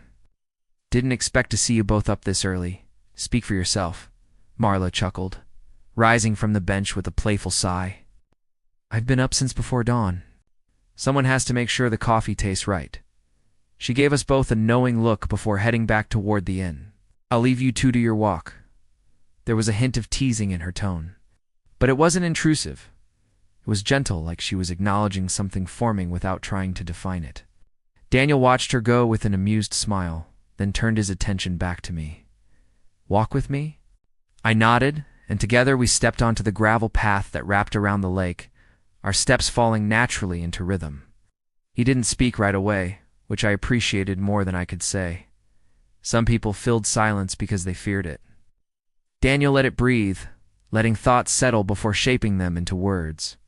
After a few minutes, he finally said, "Seemed different today. Lighter." I glanced at him, surprised by how perceptive he was. I think something shifted. Maybe it was the conversation last night. Maybe it was everything finally catching up to me. But in a good way. "Sometimes clarity isn't a sudden moment," he said thoughtfully. "Sometimes it's gradual, more like a quiet change you don't notice until you wake up and realize you're not carrying the same weight anymore." I absorbed that in silence, feeling the truth of it settle into my bones. "I don't know what I'm supposed to do next," I said eventually, my voice honest and unguarded. "I don't know how to rebuild yet." "You don't need to rebuild everything all at once," he replied gently. "You just need to rebuild the parts that make you feel whole." Something in his voice, the warm steadiness of it, made my heart stir. I wasn't used to someone speaking to me like this, with patience instead of pressure, with understanding instead of expectation. It made the air around us feel softer somehow. We reached the wooden pier at the edge of the lake, the same spot where we'd stood the night before, and paused. The sunlight reflected off the water in shimmering bands, creating a quiet, almost sacred atmosphere. Daniel leaned against the railing, his gaze fixed on the horizon, then looked at me with an expression I hadn't seen before. Not intense, not overwhelming, but undeniably sincere. "If you ever need someone to talk to, or someone to remind you that you're stronger than you think, I'm here." The simplicity of his words struck me deeply, not because they were dramatic or romantic, but because they were real, unforced, honest, and for the first time in what felt like forever, I felt something inside me open just a little wider, like a door cracking to let in light. "Thank you," I whispered, my voice softer than I expected. "I mean that." He smiled, and it wasn't the small, polite smile he sometimes gave guests passing through the inn. It was warm and genuine, the kind that reached his eyes and lingered there. We stayed on the pier for a long time after that, not speaking much, just existing side by side as the morning deepened into sunlight. The warmth spread slowly across the lake, touching everything gently, and I felt myself absorbing it, letting it seep into the parts of me that had been cold for too long. In that moment, with the quiet world unfolding around us and the weight of truth finally settling instead of suffocating, I understood something I hadn't been able to grasp before. Healing didn't mean erasing the past. It didn't mean pretending nothing had been broken. Healing meant acknowledging the pain, honoring what it taught me, and choosing piece by piece to move toward something new. And as I looked at Daniel, standing there with that soft, steady presence that seemed to steady something inside me too, I realized I wasn't afraid of what came next. For the first time in a long time, I felt ready. I woke the next morning with the strange feeling that my life had shifted again during the night, as if something had clicked into place while I slept. The sunlight filtered softly through the blinds, touching the edges of my room with a gentle calm that felt almost foreign after everything I had lived these past weeks. I sat on the edge of the bed for what felt like a long time, staring at the floor, trying to understand the quiet inside me. It wasn't peace exactly, but it also wasn't tea. The sharp restlessness that had been burning inside me since the truth about Claire shattered my world. It was something new, something I wasn't sure how to name yet. I finally got up and stood in front of the mirror. My face looked different, not in the physical sense, but in the way someone's face changes when they VA walked through fire and come out the other side with ash still on their skin. I could see the exhaustion around my eyes, but I also saw determination there. It surprised me how much strength lingered even after everything. I realized that maybe strength wasn't something you carried naturally. It's something you built from all the times you thought you would break but didn't. The day felt too quiet. I moved around the apartment, picking things up, straightening places that didn't need straightening, trying to keep my hands busy while my thoughts traveled through every memory I had been avoiding. I kept seeing Claire's smile, her voice, the little habits she had that once made me feel safe. But now every memory felt like a piece of a puzzle I no longer wanted to solve. I knew I couldn't keep circling the same thoughts. I needed to step forward, even if the ground still felt unsteady. Around noon, I grabbed my jacket and stepped outside. The air was crisp, carrying that faint smell of city life mixed with early sunlight.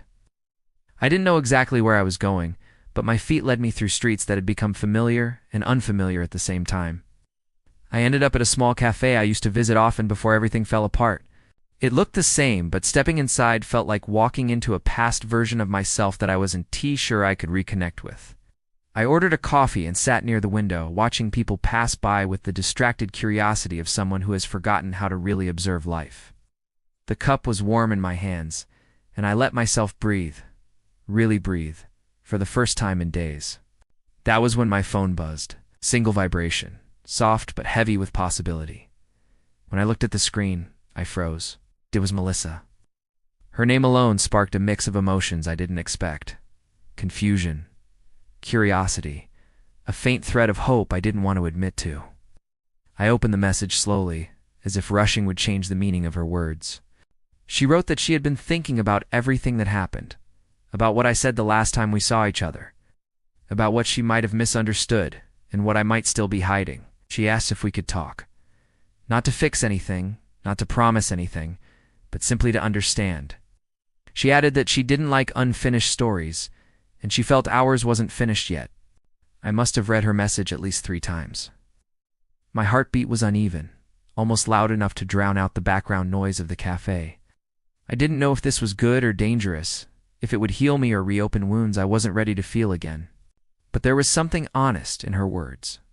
Something brave, something real, and I realized I wanted clarity too. I wanted to stop walking in circles. I typed a response slowly, choosing each word with care. I told her I was willing to meet, that I needed to understand things as much as she did, and that I appreciated her reaching out. When I pressed send, my hands were slightly shaking, but it wasn't fear this time. It was anticipation. We agreed to meet in the evening at a quiet spot near the river. Hours until then seemed to stretch endlessly. I walked around the city, unable to stay still, replaying every conversation we ever had, every look she had given me that made me feel seen in a way Claire never truly had. I wondered if I had misunderstood those moments, or if they carried meanings neither of us had dared to acknowledge. By the time the sun began to lower behind the buildings, painting the sky with soft shades of gold and rose, I was standing near the river, hands in my pockets, searching the path for any sign of her. The breeze carried the smell of water and distant traffic, and for a moment I felt strangely suspended, caught between who I had been and who I might become. Then I saw her. Melissa walked toward me with slow, steady steps, her expression unreadable but calm. The setting sun reflected on her hair, and she looked almost unreal for a moment.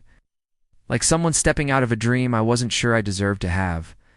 When she finally reached me, she stopped at a comfortable distance, not too close, not too far, and offered a small, cautious smile. I returned the smile, though mine felt heavier, and for a moment we just stood there, silently acknowledging everything that had brought us to this point. I didn't know what this conversation would lead to or what truths we would uncover, but I knew something important was about to shift again, and I was ready for it. The moment we finally sat down on the old wooden bench facing the river, I felt the weight of everything I hadn't said, settling in my chest like an anchor. The water moved in slow, shimmering ripples, reflecting the fading colors of the sky, as if the world itself were pausing to listen. Melissa kept her hands folded in her lap, her body turned slightly toward me, but she didn't rush to speak. She waited, patient and steady, as if she knew I needed a few seconds to gather myself before stepping into the kind of honesty that had scared me for so long. I took a deep breath and let my eyes rest on the river instead of on her. I told her I had spent the last weeks feeling like someone had peeled back the surface of my life and forced me to confront every truth I had tried to bury. I explained how Claire's betrayal had broken something inside me that I had then realized was fragile, and how the shock of it had made me question everything, including the moments with Melissa that had always felt too bright to fully trust. I admitted that I had pushed her away because I didn't know how to let someone close when I barely understood myself anymore. When I finally looked at her, Melissa was listening with a kind of quiet intensity that made every word feel heavier. She didn't interrupt or correct me or soften anything, just took it in, as if she knew this was the first time I was truly speaking without shields. After a moment, she exhaled slowly and told me she had sensed something in me long before any of this happened. A kind of emotional distance wrapped inside kindness, like I was always present for everyone except myself. She said she had never wanted to be someone who complicated my life, especially when she had watched me spiral through heartbreak. But she also couldn't deny that there was something between us that neither of us had ever fully admitted. Her words hit harder than I expected. I'd prepared myself for anger or disappointment or polite detachment, but not for this calm honesty that cut deeper than anything else. I told her I had felt it too, long before everything fell apart with Claire, but I had ignored it out of fear and confusion and misplaced loyalty. I confessed that the moments with her had felt real in a way I couldn't explain, and that the guilt had made me run from it instead of trying to understand it. There was a stillness between us after that, a quiet space where neither of us spoke, and yet it didn't feel empty. It felt like the air between us was rearranging itself, forming something fragile but unmistakably alive.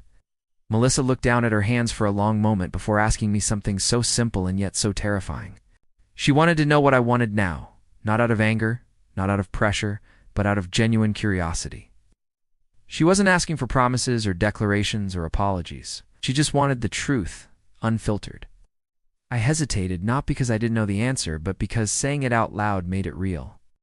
I told her that I wanted clarity and peace and a sense of myself that wasn't tied to betrayal or fear. I admitted that I wanted to see where things with her could go, but only if it came from a place of honesty. It's not from loneliness or desperation or the need to replace someone who had shattered me. I said I didn't want her to be a distraction from my past. I wanted her to be a conscious choice in my present. She looked up at me, her eyes steady, and the softness in them felt like a sudden crack of light. She said she wasn't looking for perfection or for me to magically be healed. but she needed me to be emotionally honest, even if that honesty was messy or uncertain. She didn't want to step into something I wasn't ready for, and she didn't want to become tangled in unresolved pieces of my heart. Her voice was gentle, but there was firmness in it too, a quiet strength that reminded me exactly why she had always unsettled me in the best possible way. I nodded slowly, absorbing every word. Something inside me shifted when she spoke, not like a dramatic revelation, but like the gradual settling of an idea I had been too afraid to acknowledge. I realized then that the fear I had carried wasn't about her. It was about the version of myself I had been clinging to, the one who believed he didn't deserve anything good or complicated or deeply real. I understood that if I wanted to move forward, I needed to let that version of myself go. We sat together as the last of the sunlight faded, the sky turning deeper shades of blue, the city lights beginning to reflect on the water like scattered fragments of possibility. Melissa leaned back slightly, her shoulders relaxing, and I noticed the tension in her posture ease for the first time since she arrived. She wasn't expecting me to fix everything tonight. She just wanted honesty and space to see what might grow from it. Before we stood to leave, she told me something that stayed with me long after. She said that whether our story became something beautiful or something brief, she didn't regret caring about me. She only regretted the silence that had stretched between us for so long. I told her I felt the same, and for the first time, it didn't feel like a confession. It felt like a beginning. When we parted ways, there was no dramatic goodbye or lingering touch, just a quiet understanding that the air between us had changed. I walked home with a calmer heart, aware of the uncertainty, but no longer afraid of it. The night felt lighter somehow, as if I had finally stepped out of a room I had been trapped in for years without realizing the door was open the whole time. The morning after I talked with Melissa felt strangely quiet, as if the world had softened its edges just enough for me to breathe without feeling like every inhale carried the weight of my past. I woke up earlier than usual, not because I had slept well, but because my mind seemed unwilling to stay still. There was a kind of clarity lingering in me, a sense of alignment I hadn't experienced in months, maybe years. It wasn't peace exactly, but it was close enough to make me feel as though something inside me had finally stopped fighting itself. As I sat on the edge of my bed staring at the faint lines of sunlight pushing through the curtains, I realized that my life was no longer defined by the betrayal that had once consumed every part of me. I made coffee and stood by the window while it brewed, watching people pass on the sidewalk below, each of them carrying their own invisible stories, their own secrets, their own versions of heartbreak and hope. It struck me how easy it had always been for me to overlook the fact that everyone was struggling with something. I had been so wrapped in my own pain that I had forgotten the world didn't pause for the wounds of a single person. Somehow that thought comforted me. Not in a dismissive way, but in a grounding one, like I was rejoining a rhythm I had fallen out of without noticing. As the day went on, I found myself thinking less about the past and more about the possibilities ahead. Still, whenever Melissa's face flashed in my mind, a mixture of warmth and nervousness washed over me. I replayed her words from the night before, the honesty in her voice, the steadiness in her eyes, and I felt a pull toward something that was both frightening and undeniably real. It wasn't that she had suddenly become the center of my world. Rather, she represented a version of myself I was starting to trust again. One capable of connection that wasn't rooted in obligation or guilt. I knew I wasn't fully healed, and I doubted I would be for a long time, but I wasn't afraid of that truth anymore. Healing wasn't a finish line. It was a process I had finally stopped resisting. Later in the afternoon, I received a message from someone I hadn't expected to hear from Claire's mother. For a moment, I just stared at the screen, unsure if I was willing to open doors that I had tried so hard to close. Her message was short, almost hesitant, saying she would appreciate a chance to talk if I felt up to it. My immediate instinct was to ignore it, but something in me paused. I knew she wasn't responsible for her daughter's choices. Despite everything, she had always treated me with kindness.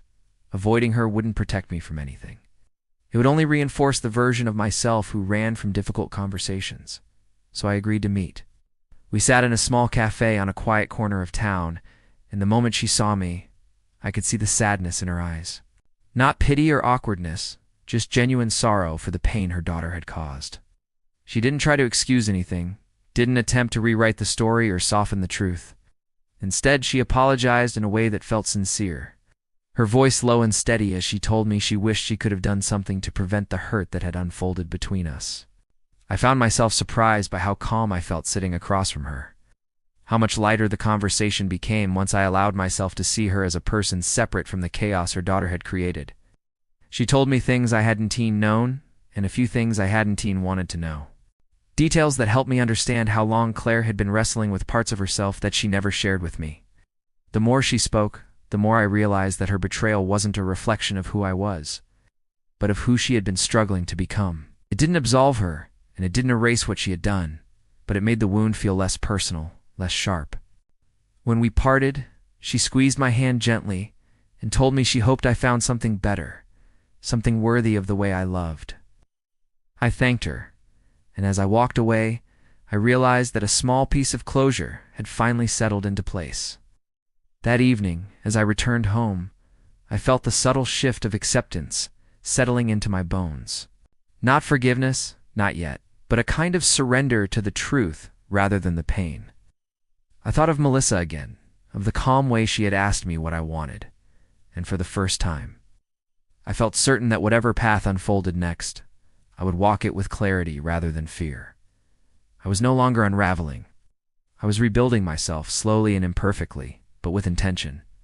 When the night finally settled in, I sat in the quiet of my living room, the soft hum of the city outside my window, feeling more familiar than it had in months. I realized I had begun stepping out of the shadows, not toward someone else, but toward myself. And somehow, that felt like the most important step of all. The night after meeting Claire's mother lingered in my mind in a quiet, steady way, not filled with the kind of turmoil I had grown used to, but with the slow-burning realization that sometimes closure doesn't come as a dramatic revelation. Sometimes it arrives gently, disguised as an unexpected conversation, or in the soft acceptance that certain chapters end without the finality we once demanded. When I woke the next morning, there was a kind of openness in my thoughts. As if the space where resentment used to reside had finally been cleared out, leaving room for something lighter, something that didn't ache every time I touched it. I stepped outside for a walk, craving the feeling of movement, the rhythm of my footsteps grounding me in ways I hadn't noticed before. The air had that crisp edge that comes before a storm or a change in temperature, and it made everything around me feel more vivid. As I walked, I found myself thinking about how strange it was that life kept moving even when we didn't feel ready to keep pace with it. Yet there I was, matching its steps, realizing that the only thing that had truly held me back was the belief that I had to stay in place until I felt whole again. But wholeness isn't a moment. It's a decision we make daily to keep going even when the pieces aren't perfectly aligned. I ended up near the same riverside where Melissa and I had talked, the water shifting in slow arcs that reflected the muted sky. My chest tightened when I saw her standing there, hands in her pockets, looking at the horizon, as if she were searching for something just out of reach. For a moment I wondered if I should turn back, not because I didn't want to see her, but because I didn't want to bring unfinished parts of myself into a moment that might matter more than I was ready to admit. But something in her posture, a kind of quiet anticipation, pulled me closer. When she turned around and saw me, her expression softened, not surprised, not overly eager, just calm, as if she had hoped this would happen but hadn't relied on it. I told her I hadn't planned to come here, that I had simply followed my feet, letting them lead me to a place that had become tied to clarity in my mind. She smiled, a small, almost hesitant curve of her lips, and said she was glad I did. There was no tension, no unspoken anger, no pressure. It was just us, standing in the echo of everything we had been too afraid to say for so long. We ended up walking along the path, our steps slow and unhurried, the river murmuring beside us like a witness to every shift in the air. I told her about the conversation with Claire's mother, the unexpected tenderness in it, and the way it had given me a piece of closure I didn't think I needed until it arrived. Melissa listened carefully, the same way she always did, her silence never feeling empty, but rather full of presence and understanding.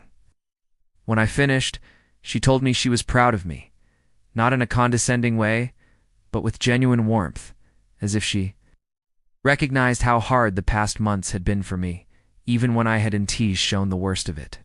There was a moment when we paused, standing near a bend in the river where the water widened, reflecting the gray sky like a sheet of glass. Melissa looked at me with a seriousness that caught me off guard. She said she wanted to be honest with me, that she had spent weeks questioning whether she had made a mistake by opening up about her feelings, whether she had complicated my life at a time when everything was already unraveling. She admitted that part of her had wanted to step back entirely, to let me heal without worrying about her, but she also knew that pretending she didn't care would have been a different kind of lie, one that would have eaten at her quietly. I told her that she hadn't complicated anything. What complicated my life had happened long before she confessed anything, long before I even realized what she meant to me. I said that she had been one of the only constants in the chaos. Someone who didn't demand anything, who didn't manipulate or twist the truth to serve her own fear. I admitted that my hesitation hadn't been about her, but about the version of myself I had been trying to protect, the one who believed he wasn't ready for something real. Melissa looked down for a moment, her hair brushing her cheek as the wind picked up slightly.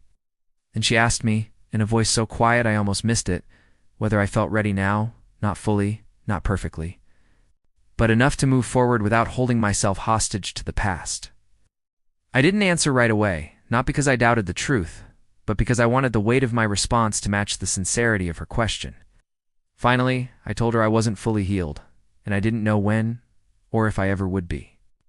But I was ready to stop letting the past define my present. I was ready to explore whatever stood between us, not with desperation or fear, but with awareness and intention. Her eyes lifted to mine, and something in them shifted, not dramatically, but like the quiet opening of a door that had been stuck for too long. She nodded slowly, accepting my imperfect truth, without asking for more than I could give. We stood there for a long moment, the silence between us comfortable, the air filled with possibility rather than doubt. Ow. It wasn't a grand beginning or a cinematic moment. It was simple, honest, and completely ours. When we finally continued walking, our shoulders brushed lightly, and neither of us moved away. In the days that followed, life seemed to settle into a rhythm that felt strangely familiar, yet undeniably new, as if I had stepped into a version of my world that had always existed, but I had been too distracted to notice.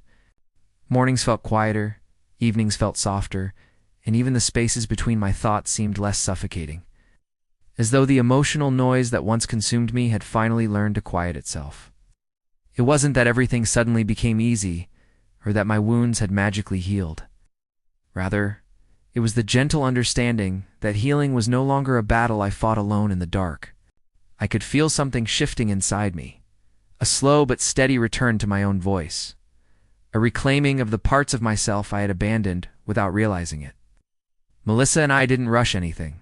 We continued our conversations carefully, thoughtfully, each interaction layered with honesty that felt both soothing and terrifying. There were moments when I felt myself retreat instinctively, afraid of moving too fast or misinterpreting my own emotions. But each time those fears appeared, she met them with patience rather than pressure. It was a kind of presence I had never experienced before, a quiet steadiness that made me feel seen without being cornered. She didn't ask for promises or definitions or declarations. She simply invited me to exist alongside her in a space where neither of us had to pretend. One evening she came over, not for a serious conversation or to dissect anything heavy, but simply to share a meal and a bit of company. We cooked together, though calling it cooking might have been generous, considering we ended up laughing more than actually preparing anything. The ease between us was startling. It wasn't born of avoidance or denial, but of genuine closeness. It's a kind that emerges when two people stop performing and allow themselves to simply be. When we finally sat down with the meal we had half burned, half salvaged, the conversation drifted into memories and stories that had nothing to do with pain. It felt almost surreal to talk about things that didn't hurt, things that weren't tied to betrayal or fear. For the first time in a long time, I felt something close to happiness. Not the forced kind I had pretended to feel in the past, but something real and steady, a quiet warmth that settled in my chest. After dinner, we ended up sitting on the floor near the living room window, the city lights flickering across the glass like scattered stars. Melissa leaned back against the wall, her legs stretched out, her expression relaxed in a way I had rarely seen. She told me she liked this version of me, not because I was doing anything remarkable, but because I seemed grounded, present, not lost in the storm I had been carrying for months. I felt a mix of gratitude and vulnerability when she said that, because even though I hadn't realized it, I had been craving that kind of recognition, the kind that didn't demand anything from me except authenticity. I told her I liked this version of me too, even if I was still getting used to it. I admitted that I had been terrified to open myself up again, not just emotionally, but in the small ways that matter, like letting someone see me on a quiet evening when my guard was down, or trusting someone enough to share parts of my day without rehearsing the words beforehand. She listened closely, and I could see the understanding in her eyes, kind of empathy that came from her own experiences rather than sympathy. She didn't try to fix anything or reassure me with empty phrases. She simply told me she appreciated my honesty, and there was something incredibly grounding in that simplicity. At one point, our hands brushed on the floor, an accidental touch that lingered longer than either of us expected. It wasn't dramatic or rushed. It was gentle, hesitant, a silent question neither of us voiced. I didn't pull away this time. Instead, I let the moment exist, let the tension settle in the softness of the evening, let myself feel something without analyzing it to death. The connection wasn't explosive or overwhelming. It was calm, warm, and strangely steady, like a quiet affirmation that we were both standing at the edge of something real, something that didn't need to be defined in that moment.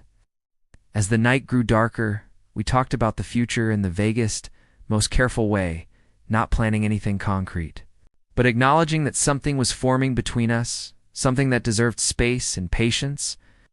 She told me she wasn't afraid of uncertainty, that she understood healing doesn't follow a straight path, and that she wasn't expecting perfection from me. Her words made my chest tighten in a way that felt both overwhelming and incredibly human, because it had been so long since someone had offered me understanding without conditions. When she finally left that night, I stood by the door for a moment after she walked away, feeling an unexpected sense of peace settling in. It wasn't the kind of peace that blinds you or convinces you that everything is fixed. It was quieter, deeper, the kind that comes from knowing you are finally moving in a direction that aligns with who you're becoming, not who you used to be. For the first time, I didn't feel like I was chasing clarity or running from confusion. I was simply living, one honest moment at a time. And somewhere in the quiet of that night, I realized that the story I once believed had shattered my life was no longer the one defining me. I wasn't the person everyone knew except myself. I was someone new, someone learning, someone rebuilding. And that, I thought, might be enough. I felt an uneasy calm settle over me in the days that followed, as if life were quietly holding its breath while waiting for me to decide who I wanted to become.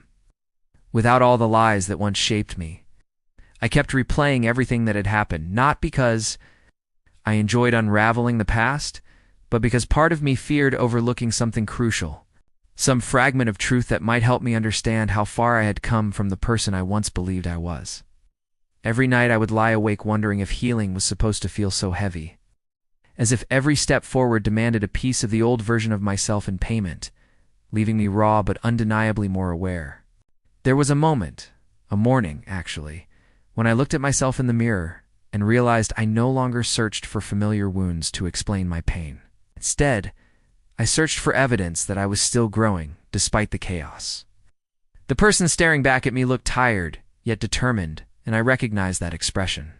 Because for the first time in a long time, it belonged solely to me, not to the version of myself shaped by other people's secrets. I walked outside with a feeling I could only describe as cautious hope.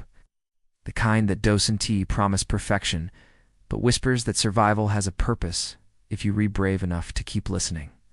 When I met with Claire later that day, her level gaze held none of the guilt I once expected from her, only a quiet respect for the boundary I had drawn between us. She spoke softly, telling me she never wanted to be another person who took something from me.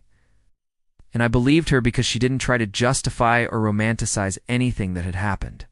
We talked for a long time, not as two people searching for forgiveness, but as two individuals acknowledging the weight of choices that couldn't be undone.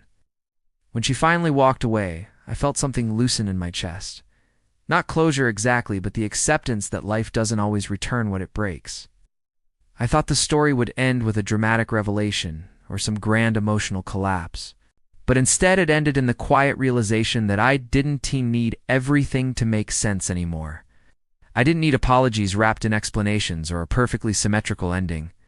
What I needed was the freedom to redefine myself without the shadows that had once dictated my every fear.